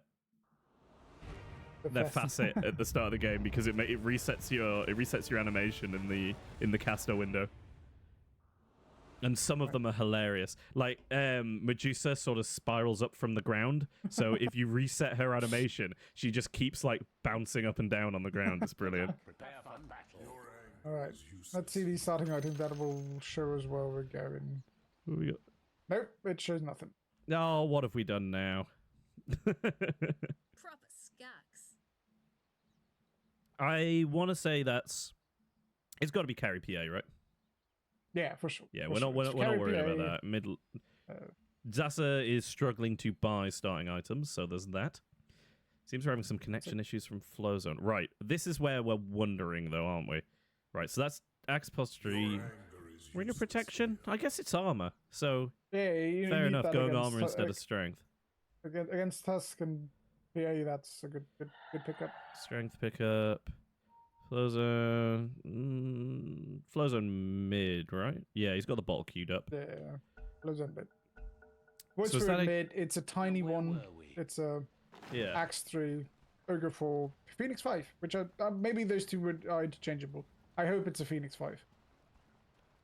Come on, wait for your chick. You're literally chicking yourself. Don't make it run anymore. Goodness. That poor blood grenade just wants to get into inventory. Yeah, we actually got blood grenades this game. Is that what we're seeing? Nope, no blood grenade on the ogre. Blood grenade on the Tusk. Yes! Double Always blood wanted to grenade! get Look at them around space go! grab. Let's go. That is a Tusk skin, right? That's not a base Tusk I'm looking at. Yeah, that is Tuscan. It is a skin. That Okay. is 30 seconds remaining. Just making sure. Everybody knows skins I mean wins, and think- we want to see wins. no one in here is base skin. We want to see wins from someone anyway. Oh, I need to show you this if they're not fighting. Yeah, look at how beautiful this mosaic is. The mosaic tile on the floor of the radiant base. Oh my lord, that is. Yeah, see, that's what I'm talking about. That's thought. That's effort. They're running past each other. They're off to steal up there. We could a see bit of a 3 fight, top runes go the rune. way of Radiant now. Nope. There is? Little scrap and the supports. Oh, sorry. The top lane's Got going to 3 make it away, radiants. not the supports. Lion going back. This I is don't know, not a I don't know what fight Zasa win thinks he's going to get here. Because I'll tell you what he's going to get. Absolute jack shit. Other than maybe killed. This Ward goes down fucking to lion block. hoodwink doesn't get any more annoying and pointless than that lane. Mid matchup. So it is a mid Magnus. Yeah. It's kind of the same situation as last game where these two are just going to trade. It's going to It come down feels to a bit of slightly last better for Void. I don't know. We might see a skew on the tower and then Void is in trouble. Nah, but yeah, other than true. that, there shouldn't be a death here. Big skewer plays, who knows. Meanwhile, in the bot lane, Tusk doing work with that slow. That slow is big. But I mean, that's a very tanky duo to be up against. Yeah. And everyone's melee. It's just one massive brawl. This is another Broady lane, but like tag team is designed for that, and it's really good. The tag team is a really good spell, and I'm excited. Maybe if the Tusk is having a good lane, we might be able to see some kick shenanigans. I if he's don't know. up I for think it. also once Axe gets spin up though and call, this could be fairly easily shut down on the PA. Yeah. Yeah, a little bit of scrapping. I mean, all in all, I'm not sure we're going to see any kills for a while, other than maybe on Zasa. Yeah, the top lane's going to be very aggressive. I mean, this just isn't... Oh, for never mind. Christ. There it We is. just Level- left you guys. They're going to Level chase down 2 on a hit. Gub. I don't think they're going to get... Oh, they're going under the They're tower. Out come the hits. Blink comes. stick Stick charges. comes out. They're going to back off. Axe coming back in now. I don't think he's got anything he can really do. Yeah, the level 2 was hit, and the ice shots were connected, and Ice shards are big for these guys. Good, like advantage taken, right? That's one of the Definitely, big yeah. things you can learn as a new Dota player is how to take advantage of getting a level advantage, and really punishing your lane matchup because you blasted a few range creeps better than they did. While we're on the topic, this is my argument for when you're slowing creeps. Everyone always says they don't want to get the creeps under their tower, but I always think if you get the first wave under your tower, then you kill them so much faster. You get the XP advantage. Oh, we see another go. No call yet. Oh, The axe is gonna spin. The axe is gonna spin. If he right. So this stays is in where the front- axe spin starts to, you know, Yeah. actually have some value. I think we were basically out of region on the ogre, so he was still already on low health. We're now seeing Sorbra. Spec Sorbra. I know he's Bacon Sorcerer, but it's like, what do I call you? We're just gonna get confused here. I'm gonna call him Spec. Spec is perfectly fine. We'll stick with Spec. It's pronounced Speck though. With a bit more sh. But other than that, I think Spec is best you can do. I'm just waiting for this call to come up now because I think that's when we're gonna see a change. Will he pick it up next level though? I feel like I think he you specs should get another. 2 levels in spin. Nope, but he's gone one level. just He's gone call. into Berserker's Call. I agree with you that I would have thought 2 levels in Battle Hunger maybe, and gone 1-2-1.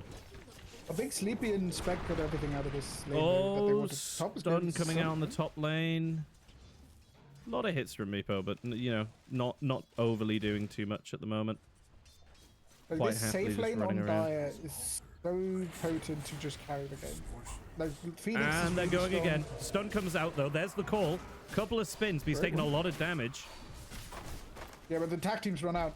He needs to stay and fight. Your anger is useless. Not a good pause, but Well, oh, we lost OVST. get lost on the. All right.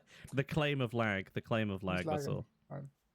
Yeah, the PA hopefully takes this pause to realize he needs to run. At this point, tag team has run out. You do not do damage anymore. These two people will just. Yeah. Yes, he's still just fighting against basically a full health ogre and a half health axe with decent armor. Was he gone here actually? Was it good?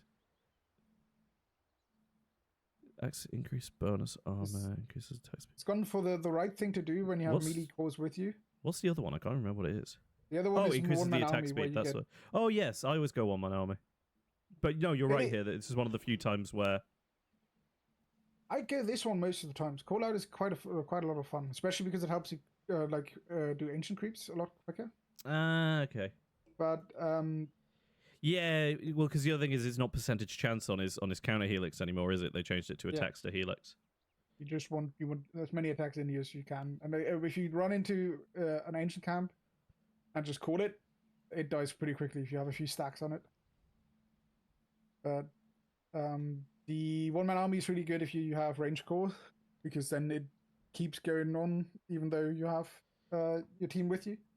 But if you have melees, you want to take this one. If you're doing, well, I guess they're going to get the attacks anyway, probably.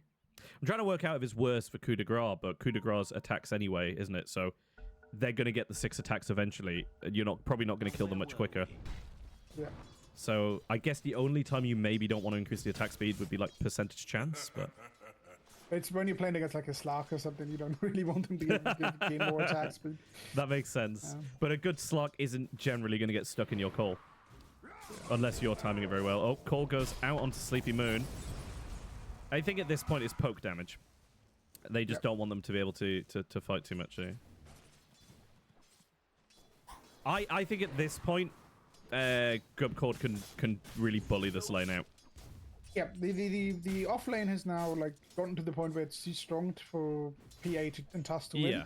But they've gotten everything they needed out of this lane already. They've got the kills. True. I feel like Sleepy's going to have a good game here. I think Sleepy's going to be greedy here. I think we saw it on the Slark. I think we're going to see it again. He's going to be aggressive and he's going to look for more. That might be a mistake, but as long as he's not fighting in creeps, he Axe is tanky, but it doesn't do that much damage, right? This is the huge thing with Axe. If you get the call on the creep wave, like I thought he was about to there, if you get the call on the creep wave, the extra spins are insane. Why isn't he calling here? I feel like it's such a huge opportunity. Now, it's important to note that maybe he doesn't do it because he's realized that he needs level 2 in call, and level 2 in call is not yet online. Perhaps. I don't know. It's not that much more, really. I don't think he takes level 2 in call. It's a lesser tax. It's really important. I think at this point he wants... Oh, you mean counter helix? Yeah, counter helix. I was literally about to say I don't think he wants it in call. I think he wants it in counter helix. Did I say? I thought yeah, you said call. There's the call. A lot of damage going out. Is he going to tick down from Battle Hunger? I don't think he will quite, but that is that's a lot of damage. He's got no regen. That's spec out of lane for a while. They're going to be able to bully this PA. I'm surprised this top lane is going somewhat decently for the Lion. I would have thought he's be more behind. It's especially into the Phoenix. And there's the Tusk. No, he's not dead. we lost Tusk in the bot lane. Oh, Lion is dead. How did we lose Tusk? Did he not base? I think so. I think he went back for some like banter rune. Oh dear. Oh dear. I think he went back, wanted to pick up the bounty rune, got ignited, and then realized, oh shit, I'm dying to this ignite. Yeah. And Zasa dying in the top line. I think Zasa... I don't know what Clever Symbol was doing in the meantime. Are they stacking Ancients? No, they're not. Oh, Zasa's going in. Stun and the Hex at the same time. Not the best efficiency, but we'll let it slide. Stun coming out onto Clever Symbol. Yeah. They're doing the typical cause. Let's just attack the enemy support. I think in the bot lane we've got some action as well. I think they're going to make it out. In the bot lane, we're going to lose the Axe. Ooh. I wish I'd switched just slightly quicker. I think they might get Gub here. Yep, there's the stun. He does have a stick. If they're willing to chase it. Nope. Sleepy Moon's going to back off. Spec taking some tower damage. He's dead. Does manage to get rid of it in time. Spec, oh my god, is he going to burn out? Oh! I was close. Gub slow. I'm not sure how Axe top died, action to be a honest. lot. Oh my god, they're all so Count low. Maya is low. Oh, Everybody's- Zasser is low. Nobody wants to back down here. Have they heard of regen? Get your courier out with a salve. Christ's sake. Like, I'm the first person who doesn't want to walk all the way back to base because it's boring, but... Ooh, good hit on the... Against the Phoenix? Yeah, against like a full health Phoenix. He can just dive in 10 seconds and kill Zasser. That's if he doesn't just run him down first. Nope, he's decided to back off. Interesting approach. No, you didn't see him. He didn't see him. I thought he thought it's in the trees. Oh no! Don't show yourself. Oh, Zasser, you've got 150 HP, and it is not playing with enough. fire. And there it goes. Flowzone's like, you know what? I'll have a free kill. Why the fuck not? In the bot lane, Sleepy's going they're down running low. down Gub, but I don't think Sleepy wants to go in. Clavicymbal's going to TP down, but I think Gubcord are going to have backed off far enough that it's not going to get anything. He's got a salve on the PA. He's going to be fine. And then this level 5 Tusk with the level 6 PA, that's a lot of damage. That can kill an axe. But it is a level 3 spin as well. There's a lot of damage on this lane. I think it comes down to who gets the Don't call, know who if he goes gets the first. call off or not. There's There's the the call. call. There, oh, and the stun. Oh, Stun not knocks enough it in. spins I think he was going to go down anyway, but Sleepy taking a lot of damage. Void Spirit calling that he's going to come down there. I mean, Zasser now on his own. I think he wants the XP, but yeah. like I think Zasser wants the solo XP here. He just wants to get 6, but also he's not the most survivable hero, so it feels like a ballsy move to just have him on his own. Dire's middle tower is under You know, he's got no escape, no real health. He's got a stun, and that's it. fortified their structures. Yeah, He's been pushed back fairly far. I absolutely Oh, despise. Flowzone's in on the bot lane. He's trying to chase down Spec, but he's not going to manage to grab him. Maybe just going to pull the creep wave so that they can dive the tower. Maddie looking for something. Now, Sleepy needs to just leave. He needs to go top right now. Okay, he's dead. Yeah, I That's think he might. Oh, missed the call. He blinks Good out job, onto but- Spec, but Flowzone's in. I think Sleepy gets caught out here. Yep, Flowzone's going to take him down with the AoE. They're now going to jump onto Spec. TP in from OBST, but he doesn't catch anyone. They do have Maddie stuck in the back lines, but I think Maddie can just walk out of this. Yeah, there's no damage. They've got no way to anymore. hold him. They've got no real damage with them.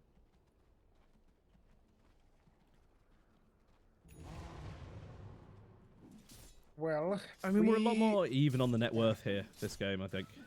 I feel like the draft is just so in favor of Dire. They have a decent draft. Well, Radiant is just kind of clowned. Yes, I would agree. But maybe we see some seriously good RPs, and we're gonna see Orbs carry the game again. We might see the return of the often requested more Dota. Or more game. Dota. In that if Gubcord win this, we go to game 3. Radiant's bottom tower Simple is just under run around the jungle here. I mean, although we've seen a fair few kills, this is still quite quiet on the action front.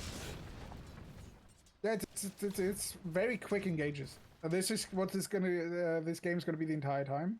I think there's gonna be huge blow-ups and then just like 2 seconds fights. Just a bit of a That's lull, yeah. Manny just running around in the bot lane, basically doing whatever he wants. Like, what is Zaz's thinking? He's just clicking a tiny for 20 damage and wasting his time with it. Lion does decent damage, doesn't he? Nope. Which damage is he doing? 75. Nope, he does not. Did you know he used to do good damage and he used to do like 90 damage? He got made universal for what I think, and then got reverted back or something like that. I have no idea. I mean, back to I being swear he used to start intelligence, with but- very good right-click damage. Like for a Yeah, support. you're thinking of Shadow Shaman. Who's basically the same hero. We I have a swear I'm setup not. I of swear the Shadow Tusk. Shaman used... I swear they basically switched their attack damages. The Tusk is top, but even with the Tusk, they do not kill this timing. He's got Grow level 1. This man is not dying to physical damage anytime soon, unless the PA shows up. Going for the Even Echo then it's Saber. gonna be Although hard. there is a lot of Gubcord rotations coming in here. The entire team coming top. They see everybody now. There's blood in the water here, I feel. They just see Zasser and they think, hey, they got nothing going on here. business. They're feel just like there's- losing their mid tier 1 for this. Dire's middle They're not tower doing is anything. lost. Like, this is one hell of a like. PA is just recovering in mid. She just took a tower. She's taking I three think creep waves. the big swing here is you know, you say that Dyer's got such a good draft, which I agree. Like, it's a better sort of draft across the board, but Sleepy Moon is doing work. Yes, PA can carry against Goon. They've got a 2K lead here. I think you look at the damage. There's also some respect that their draft isn't. You said look at the damage? The damage top there. Both Clavy and Zaza were hitting Tiny, and he's look at the HP that he's lost.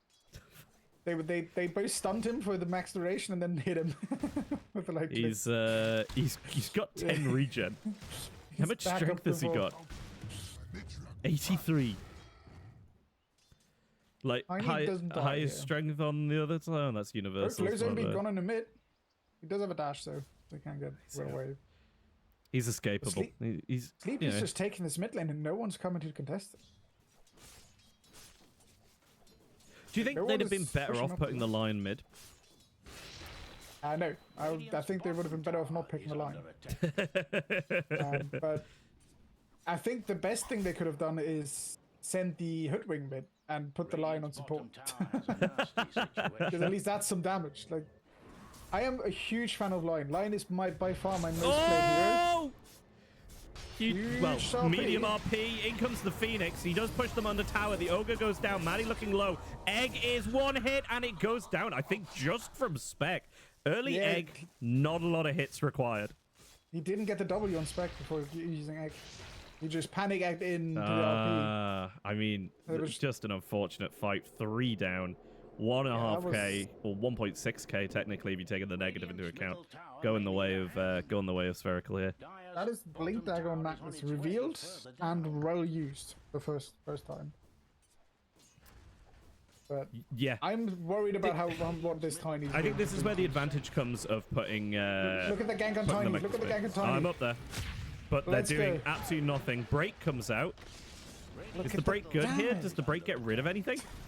It does get rid of Grow for a bit, so he gets less bonus. Flowzone's in onto Zasa. Zasa throws down the Hex. Flowzone going to dive under the tower. Zasa taking big damage. He's got absolutely nothing to give back. Spec going to go down as well, along with Clava Symbol. Well, Spec's not down yet, but he will be very shortly. Falls to the Tiny. He gave it to the carry. Yeah. And that's going to be the revenge of Gubcord. This Tiny is unkillable. And it was a really good pick. Correction, this Tiny is unkillable for Spherical. Yeah. I think if they were able to do damage, Gubcord Dota Division could have a pretty good shot at killing the Tiny. Yeah, true. I mean, theoretically, a Magnus and a PA can kill the Tiny. Right? If they bring Magnus, we haven't seen PA attack the Tiny yet. To be fair, PA does now have Battle Fury working on a BKB. I don't like I mean, I guess you need a BKB badly in this game, like real bad. Yeah, because also the Sleepy doesn't want to get W'd by the Phoenix, and then not be able to hit the egg or something. Like this is the game where you might just buy BKB Refresher because you need it that badly. Every single hero in the enemy team just annoys the something mid. I mean, the Axe is hanging around here. I think they're trying to just not give Sleepy Moon a free lane now. I think they realize that Sleepy Moon's going to be the problem.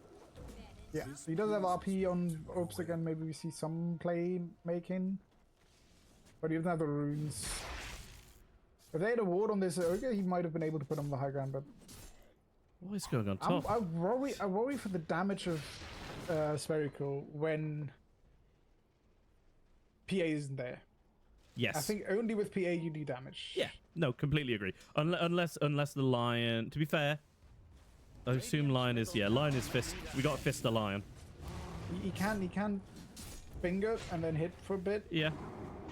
Oh, the taunt lands. OBST looking rough. He manages to dodge the damage. He RPs just to try and escape. He doesn't hit anyone.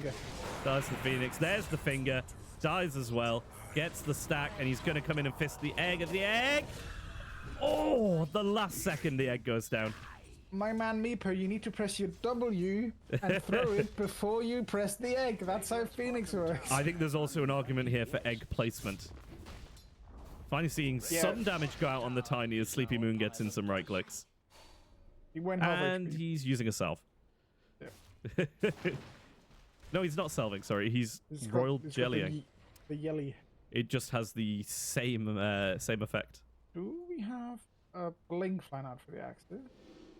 Don't think For the axe, you say? Yeah, it's an axe blinks flying out. It's flying out on the code. Oh wow, he's gone blink and blade mail before he finished his boots. That's a smart idea, though. You just need to blade I would mail agree, but boots. he'd half bought his boots. I don't know. In my head, I'm Yeah, like, the- I want to finish those boots. Whether The it's blade right of or attacks wrong. is weird. The blade of attacks is weird. Yeah, the fact he got blade of oh right, hang on. It's because he would have bought. He would have had it. Did he? Can you disassemble? You can't. I don't think you can disassemble face. Right. boots. I think he made a decision to get the rest of his blade mail. They are smoked now. poor Oh, Zaza, no. He does manage to get a stunned. stun off, but the axe is going to come up, and he didn't have to use Call for it. Call going off now. They're We're going to bleeding lose more. Clavisymbol as well. They're chasing down Sleepy Moon on the run. I don't think they're going to catch anyone else unless they're stupid enough to turn around. That was Just an opportunity to take full control. line. It was a lovely coordinated strike. That's what it was. Right into the heart of their enemy's land. The triangle. Yeah, we need to see the mid tower forward here for. The Gubcord needs to take the mid tower so they can open up the map and get this axe like really roaming. Although by the time they get there, it's going to be contested. They only killed supports previously. They're going to be available to TP back in. There's no way that Pulls down for 10 seconds. Spherical takes a fight here. Zasa Like they stuns. maybe with another line finger in 13 seconds they can No, kill tower the goes. Void Spirit. The tower goes, so I hope they don't fight now. Like, they're still hanging around here. But Spherical is like they have only damage on when the line finger's up, Dyer's bottom tower and is on when its like they way. can basically only kill the Void Spirit or the Phoenix when he doesn't Yeah. press his W. Ooh, Sleepy Moon. Everybody else. I think Sleepy Moon just makes it away from here before they. oh, However, at the other side of the map, Count Buyer. Are we going to see a successful gank on a pos one? They do have the finger. Run, Zasa, run! Get the stun! He's not gonna. Don't He's worry. not gonna get there. He's got the Sleepy Moon's Oh, there. Sleepy Moon's in. Stun comes out on Here both comes the sides. Phoenix. Phoenix. Comes in. The W within. There's an egg. It's better positioned, but for not dying, but not for getting any hits off. I think they're all going to be out of range here. Everybody's just sort of running away on Radiant's side. Oh, good toss. Uh-oh. Zasa caught out the way, but in comes OBST. He's gonna put him on the cliff, but it's the only guy with mobility.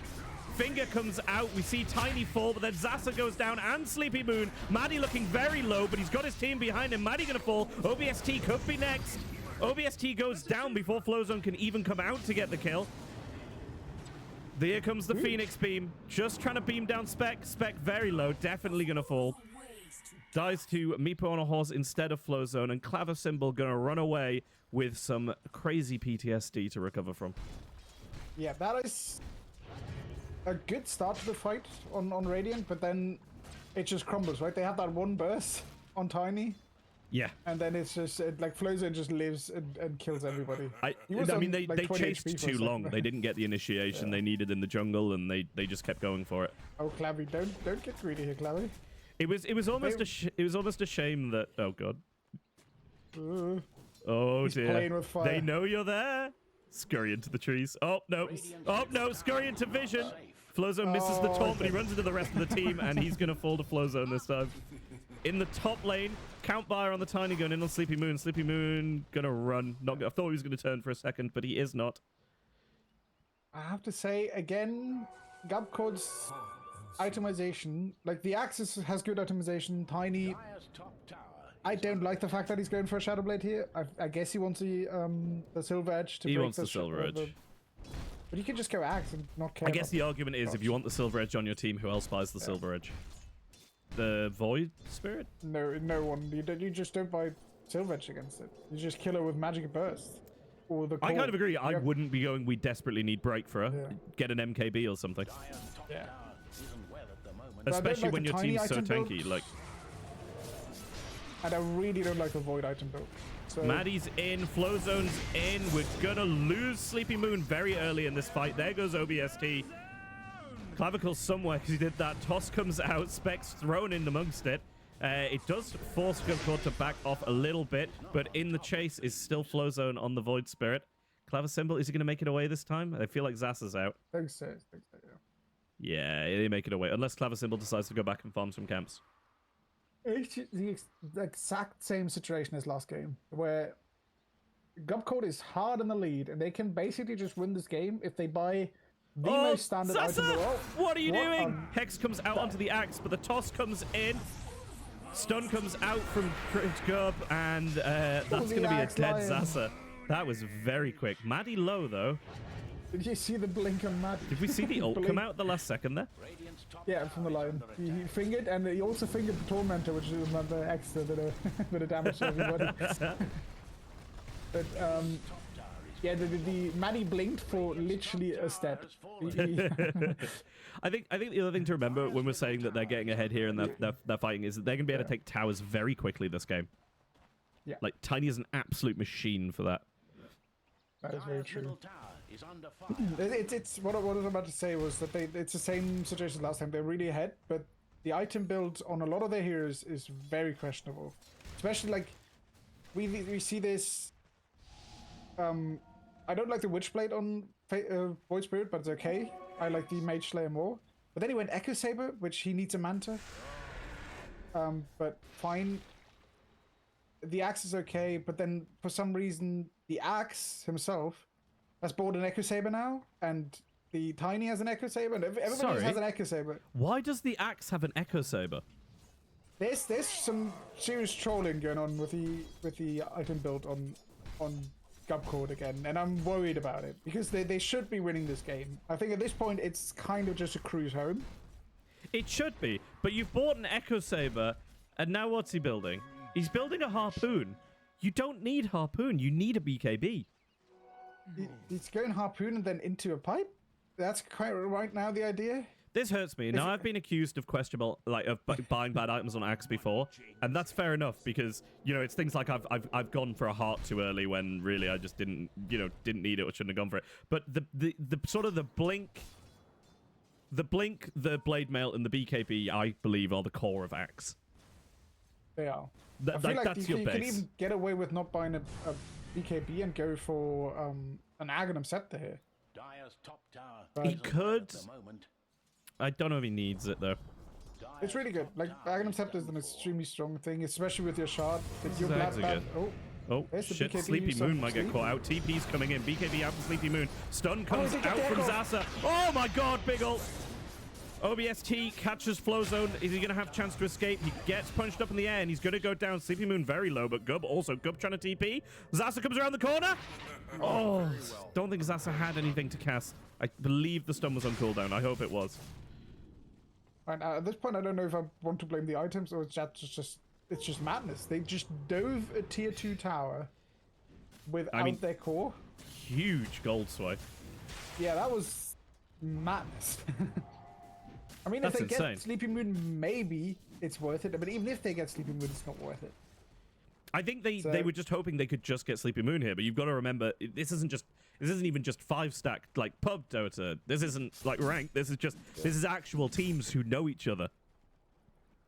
You know, and want to play a game together. Like exactly, their carry gets gone on underneath a tower. They're gonna TP. If he says I need help, people are gonna come. It's not gonna be like, oh, if random language spoken. we always know that it just means go fuck yourself. It's basically. I mean, hell, I never get help in my pub 5 stacks, but. That's because. Oh, Courier goes down. I think you're like Cloud Symbol. The Cloud Symbol now caught out. I think he goes down to Maddie here. Oh, the missed dunk. Unfortunate. He is still going to get some armor from that or some coat of blood, but not quite as much as it could have been. And do you know the reason why he missed that dunk? Because Hoodwink's innate triggered. What is Hoodwink's innate? He redirected the attack, the auto attack, onto a tree. Enemy attack. Oh, here comes another. Where the fuck did he go? Where did Zaza just go? I'm like, oh, he's been called. Nope, he's just fully dead because Flowzone ran over him. Yeah, no, it's Tiny. He's starting to do some serious What damage. are they doing? Spec, why are you showing on the wave? Spec, no!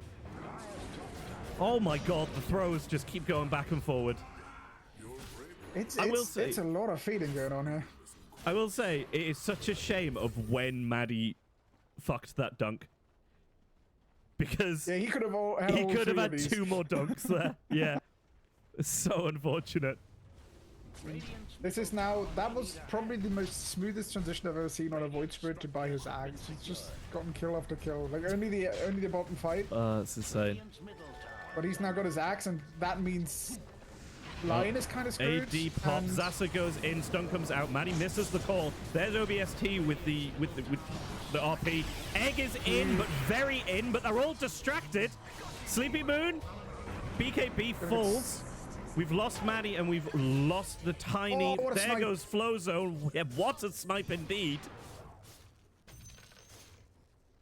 I'm surprised that Tiny Feels managed to like die that fight turned. I don't know how the Tiny died. I think the Tiny just died in a man fight with Sleepy Moon. He did. It was Sleepy Moon pressing BKB and then getting empowered. And he does do a lot of damage at this point, right? It is still a PA. It is with Empower that just gets 40% more damage. We saw a finger early on. It's pretty damn strong. We saw a finger early on, then the RP came in, even though I forgot the name of it. Supernova. That was a better egg than we've seen in terms of it was really thrown good. down when everyone was distracted. I still think it was very aggressive placement. You've got the high ground right next to you, but he went right in the middle of the fight. He did throw his W before it though, so I'm kind of fine with it. Well, there we go. Credit where credit's due. The W went down. He did one. He threw 1 of 4 Ws before he did it. What I don't like is that after he came out of the egg, he instantly used a dive to run away, even though he could have easily killed the other 2 people standing there with 8 vessel charges. And so there was a low PA that didn't have BKB or anything else, and you have a vessel charge and you're a Phoenix. Like, just go for it. Yeah, I'm just laughing because PA and Lion just did the Tormentor, and I just watched Spec get the shard, just sat in the mid lane. Let's go. And Tormentor going down on the other side, giving Maddie the shard. Who else has their shard, or is he just behind? Phoenix? Neither of the supports have the shard, so one of them's doing well. Oh, what levels are at? really bad for 16. I think Gub is just quite. Gub's above the axe, that's all.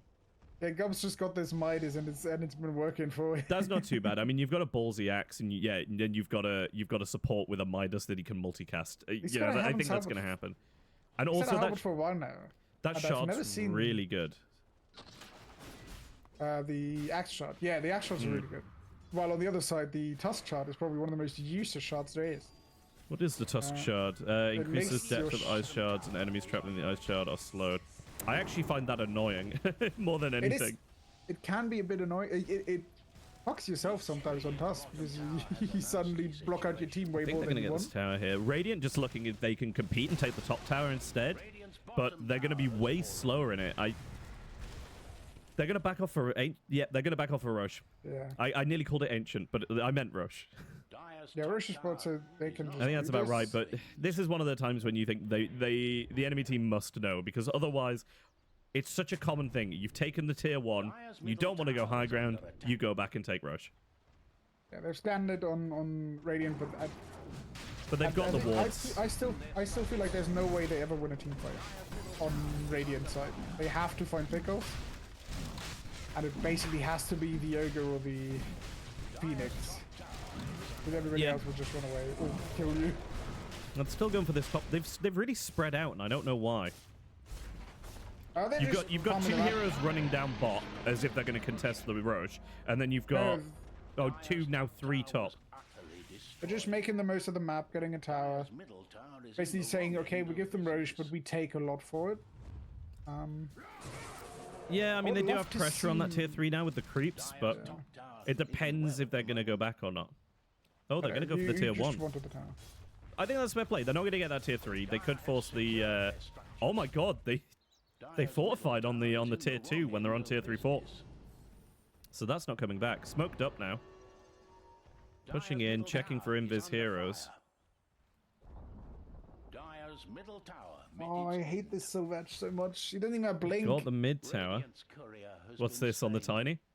Yeah, he's got Echo Saber Sylvech, so his entire game plan is waddling at enemies and hoping they don't see you. I feel like they've got a lot of other people that can go in that they don't need to. He's in onto Claver Symbol. Toss goes out, a lot of damage. Although he is now trapped in that in that fancy ice shard. Flow zone coming in. Countfire gets punched up in the air. There's the egg. Lovely egg. Tower damage coming out. Oh, RP. Oh, he's very low. OBST gonna fall, but also we see the Aegis used up.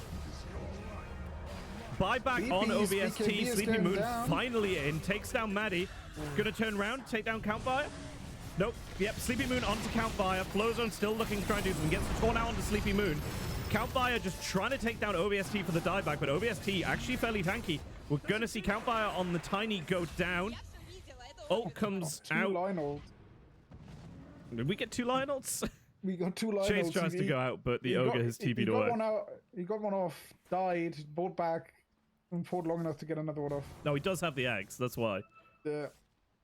I mean, that was well played by Sleepy to get on the back line, get the Ogre dead, get the... yeah, they didn't lose the tower.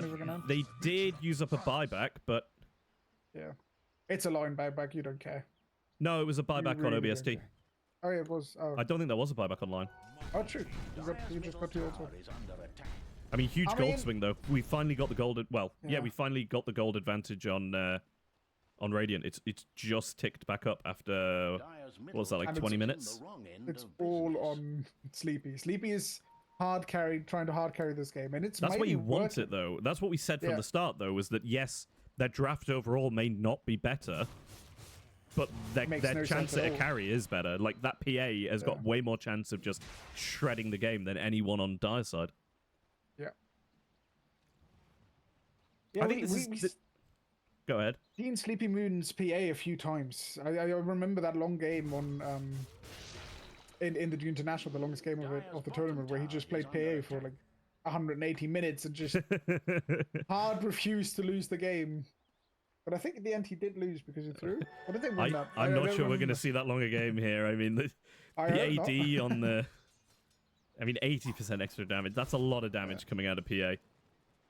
They're posturing for the kill on Clavisymbol, but I think it's a waste to just try and run him down. And Kemba's Invis, do they have vision down here? I don't think they know they were chasing Clavisymbol. I think they want something else. Smoke out on Radiant. Only on 3 of them, though. Oh, Sleepy. They've seen the PA. They've seen the DDPA, or the ADPA, though. They're running out. I don't think you want this. Oh! What a blink away. RP comes out, but I don't think it really gets anyone. Very quickly to fall is the bear man. Good egg. Good egg. Beautiful egg. PA running away. PA now segregated from the rest of the team. Bad choice of words. Toss in from the Ogre. Ogre going to go for the stun, but he's going to jump in onto Countfire. Oh, but the heal and the damage from Meepo on a horse. Meanwhile, Flowzone was chasing down OBST, but Zasa comes in with the Hex, followed up by the stun, followed up by the root. Zasa trying to get away. Zasa now running. Taunt comes out, missed. Flowzone still in pursuit with the rest of his team behind him now. They've only lost Maddie. Buyback is available on Sleepy Moon, but I don't think he really wants to use it, but he might have to if they go for the tower. That damage online, it's so sad. So sad. He put the axe in there, he put the finger in there, and then clapped him 4 times, and it didn't do anything. Also, I may have called Tusk Bearman in that fight, but that's who I was referring to. Let's go. If in doubt, shout whatever you see. Oh, that's a finger and a stun. He comes in to slap.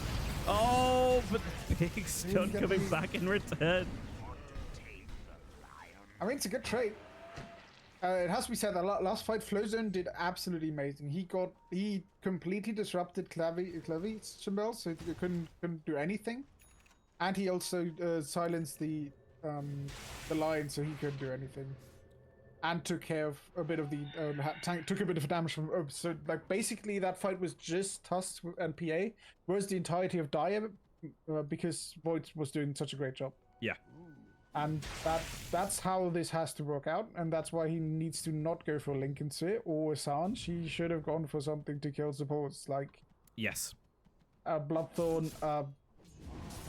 Yeah, if he was just jumping on Zasa and Bloodthorning him every time, he'd kill him so easily. He'd take out Clavisymbol. I mean, honestly, he'd have a pretty decent shot at the Tusk. Yeah, or he could also just go for a Daedalus or something. But that's the thing. If we see, because Sleepy Moon's trying to do the same thing and jumping on heroes and taking them out, and we saw Sleepy Moon just get completely separated off. It was he was in a 1v3 and he falls, but only because Flowzone is taking on the rest of Sleepy Moon's team. Yeah, exactly. And this axe is doing a lot of work. It's really good. I mean, this is kind of what I was saying before, that I don't, when we were saying they don't need the break, the axe should just be on the PA. Yep, he definitely should. I mean, and the PA's got what, 3k health. The PA has so much health. Sanjin Yasha, I suppose, but yes, he's got Sanjin Yasha and Satanic. Those are both very high yes, he's got strength items. I didn't see the Satanic. That one's on me. So that's a lot of HP, but yeah, it's a fair play. Maybe the axe doesn't just want to jump on the PA every time and try and kill her, but you can still separate out a lot of that team from being able to do anything. Similar to if Flowzone just had an Orchid. Yeah, due to the build on the PA, you really do have to kind of kill her team before you kill her. Yeah. Or burst it completely. But I really don't like the fact that this Phoenix doesn't have a shot. We see these really good eggs, but then there's no sun ray coming out of those, right? Yeah, when I've played Phoenix, I remember being shouted at about that by multiple players better than me. Fight goes in, Flowzone's in, Sleepy Moon Tusk half health. Sleepy Moon now separated on the other side of the fight. Tusk goes out. Sleepy Moon blinks away. Sleepy Moon away. We're going to see the Tusk fall, but losing Tusk in that fight for your carry to escape. Very good. RP comes out. Big Lionel. Here come the Batches. He's slapping them like nobody's business. Stun comes out. A lot of cleave damage. 4 falls. Cub's just trying to escape. Are they going to stop him? They cancel the TP. Gub going to fall as well. There's the team wipe. 6k in the positive for the Radiant. And this is their chance to put some damage down on the buildings. That is 5 stacks for Lion. Let's go. Oh my god, what a boy. 13 stacks, 780 damage. Finally. Yeah, this is, I was going to say this before about this Lincolns, but I suppose he's trying to block the Hex with the Lincolns more than anything. Because there's no point trying to block Lion ult in this, because all Zasa actually wants to do is ult so that he can punch people. Yeah, it's you're just talking about Flowzone's Lincolns. Yeah. Flowzone, yeah. The Lincolns is not a good thing. I also don't understand the sound. They do have a bit of a stun, so maybe a bit of status resistance is good. But it doesn't even give that anymore, right? You have to buy Sanjin Yasha to get the status resistance. Yeah. Yeah, apparently so. They're taking a lot here. I mean, I get you don't want to use the buybacks. They used their fort earlier, didn't they? They did. Do they have? No, they've got fort up. It's because one of the melee racks died. Oh, right. Yeah. Yeah, they used that fort earlier on their tier 2 mid, and they don't have it now, which is kind of insane. I just hear the Lion ult and panic, but he just ulted so he could punch the tower. Although he is now a little far out. Maddie coming in. There goes the harpoon. Actually seeing value out of it. Maddie in. There. Why would you jump in, Sleepy Moon! Sleepy Moon? Oh, but he's got the Satanic. He's life-stealing like a motherfucker. Break comes out onto the Tiny. There's an egg, though, and I think he's going to fall. He goes down. It was a very ballsy play. All just to get the axe. Interesting. I'd say definitely not worth it, but no. Equally, actually, if we look at the gold, they're now 9k up. Oh no, they did lose like 3k in that fight. Fair enough, they should have been 12k up. Yeah, the fight beforehand, and they took 4 towers and 3 rack buildings. Yes, so it's not like they got a lot of gold. This is where the gold's coming. Yeah. I mean, we do have buyback for Sleepy. The line is bordered Daedalus. I hate it. I hate it so much. I love it. I respect it. It's a beautiful thing to see. Why does Tiny not have a blink to just punish this fool? Because Flowzone should, because the Void Spirit should be on it anyway. I kind of get that the Tiny feels. Also, you go blink or you go Silver Edge. You don't go both. I'm not saying he shouldn't. I'm not saying he should have gone the Silver Edge. I'm just saying blink and Silver Edge would be ridiculous. I feel like they are going to get the racks here, though. This is where we're seeing the fact that Tiny can just slap everything that he wants to, and it dies. Like, they could get 2 towers here. They've got 30 seconds without PA. And this is where we're seeing the fact that Spherical cannot fight without PA. For sure. That's they why have had to send Maddie back. Well, Maddie's respawned, hasn't he? I would love to see oh god, this Lion needs to stop this TP. Oh, please kill him. Specs in, Specs dying to the Tiny. Out comes the... Where's our Lion? Zasa is still alive. Zasa is slapping OBST with the RP. Spec finally gonna fall. TP coming in. Sleepy Moon is back. Sleepy Moon is ready. Sleepy Moon is not canceling that TP. And Sleepy Moon with the BKB. The stun hits nothing. Sleepy Moon in on his own. No, OBST's in with him. Maddie is in the fight now. There comes the... He misses the ult. Sleepy Moon now in the back line. He's gonna finish off. I think that was the Phoenix with the flow zone. Oh, but the stun! Sleepy Moon down again! We've got 4 down, 3 buybacks available on Spherical, 2 down on the other side, but that Tiny's still up and ready to go. Maddie gets the call. We're gonna see Clever Symbol go down. No, yeah, we saw Clever Symbol go down. Back in on the PA. That's madness. But yeah, we see the stuns coming. Like the BKB going down to low. They have to buy back here. They have to. They should have bought back already. They've lost the racks now. Oh, I think. Oh, I'm with Gub. Count Buyer should have stayed and finished that other racks. No. It was the right thing to run away. Completely. They had 3 buybacks. He would have died as well on Tiny. He does not have BKB up. Wait, he's no bought... balls. He should have slapped that thing. What's he bought? Oh my god, he's bought a fucking Monkey King buy after buying MKB. Silverage. Oh, yeah, that's a fair point. What do you buy Silverage for if you're gonna go MKB afterwards? Buy a Blink, buy your Axe, buy something useful, please. Oh my god. I wouldn't even mind a Candor. Just buy something. I've just seen he's also got the the Candor would be Candor. really... Although, to be fair, I would respect the Candor at this point. Do you remember when Candor was the main build? It is still the main build. Is it? Yeah. Turning in status and slow resistance from strength. Yeah, he didn't go for the crash landing, which is a good one, where you... slow resistance here isn't bad. Let's be honest. It's not bad, but it's like crash landing is just more damage, and more damage is more good. More damage, more good. That is just the simple rule. Like if you go crash landing Candor, you just kill this line in 2 seconds without him being able to do anything. Are we ready to look for a Roche? I believe they are looking at it. It is up. It has a banner for them. There we go. I mean, I feel like they can realize this. They're gonna take this so fast. It's not gonna matter. I mean, raw. Did it raw? I didn't even hear the raw. Guys, you need to learn to pick up this Aegis quicker, for Christ's sake. Have the discussion before it dies. Yeah, we have Desolator, Magnus, and Tag Team for Roche. This PA. Not to mention the Lion altered so he could fist. True. We do have gold advantage now back on Gub's side, but I think the Aegis on a PA is just going to swing it. They've got one more lane to push in, really, and that's it. I really want to see this Ogre build a Hex, but he's decided to go for a Wind Waker, which isn't bad. I do question what we're doing now. Like, what are we farming here? Buybacks, I suppose, but we've got no buyback on... There's a lot of items that can still be bought on like... If you think about it, the Tiny still has a complete slot where there's a Wraith Band. The Axe is still looking for his BKB, finally.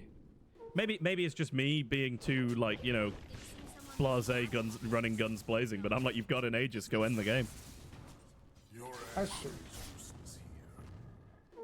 But they also have no buybacks on everybody else. So even if PA, like if the entire team dies and PA survives because of Aegis, the game is still lost. So you kind of like, you need to kind of wait your buybacks again, especially on Magnus. He's a really important part of... See, that can't be what they're waiting, though. He's got 5-minute timer on his buyback and only 340 on Aegis. So, if anything, what they should maybe have done is warded and been prepared to contest Roche, but not taken it yet if they were going to wait for buyback. But they're smoked now, so they've worked something out. I think someone's going to come to defend this top, and that'll very likely. Vision here? We're seeing Count Buyer walking over. If they kill this Tiny quickly... Whose scan is that? I don't even know. Oh no, it's got to be red, so it's got to be Radiant scan. Oh no, Count Buyer. Oh, Radiant in on Count Buyer. Count Buyer falls very fast. Count Buyer does have buyback. He's gonna have to use it. That's the thing when you buy a Silver Edge and a Monkey King bar. Both of those give you 0 strength, 0 agility, and 0 anything that helps you survive. I mean, they're also redundant, but we have seen him use the Silver Edge on other heroes. Hence why he's probably then struggling to hit the PA.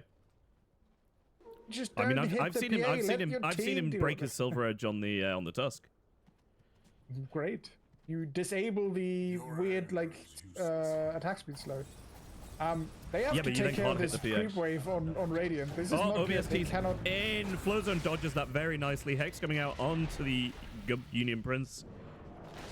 And everybody walks away. Somebody needs to TP back. They're losing. Oh my god, they're losing their base. They're all TPing back or running back. It's probably better to just full bail.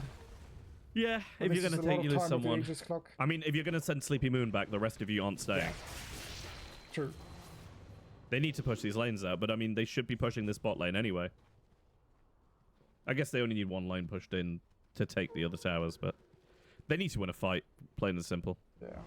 I mean, it's all on Orbs. It's all on Orbs to make the play, get like, he needs a 2-man RP, probably even a 3-man RP to really make these fights work well.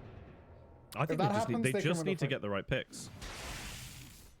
If they kill Flowzone and or Maddie, you know, that's big for them.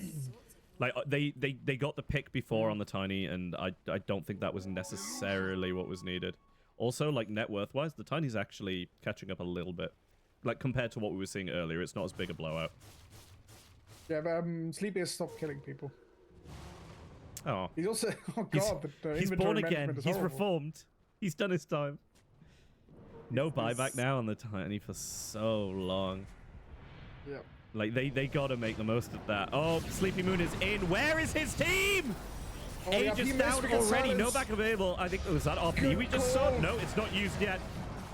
Ovi falls before Sleepy Moon even comes back up. Sleepy Moon now takes down the egg over anything else. I think he had to take it out because his BTB was going to go down. The Sleepy Moon now goes down. No buyback on either of the Radiant heroes. Buyback comes out on Maddie. And Gubba ready to press this advantage. Yeah, that is the PA dead for 2 minutes without any pound. The buyback's no buyback. also in cooldown for 2 minutes. He went in there, and Same you know the Magnus. call was where the fuck is everybody. Yep. I mean, it has to be said. This is one of the good things about Void Spirit. He pressed his E, and it silenced the Magnus. The Magnus had to press BKB, and then had to try to cast RP again. Got cold, couldn't get the RP off. I knew I saw the animation. I thought I was going crazy. He got that animation twice. Once it was silenced by Void. The second time he got cold in the nick of time. Oh, so, Count Buyer sneaking up on Zaza. Did he see it? He didn't see him. Even if he doesn't get him. No blink. But they can just run down. Like, seriously, yeah, like, I don't know why our Tiny isn't just in here taking buildings. He's going back for Zaza, and then he's changed the one again. Waves in, and Zaza's pushing ratting the waves. And Maddie's in with a call on the Clavisymbol. Clavisymbol goes down. Not to the dunk though. Dunk on cooldown once more. He's got very little dunks. Lowest orb on the axe. I think this is the right move. Sod the racks. We'll just have these bad boys.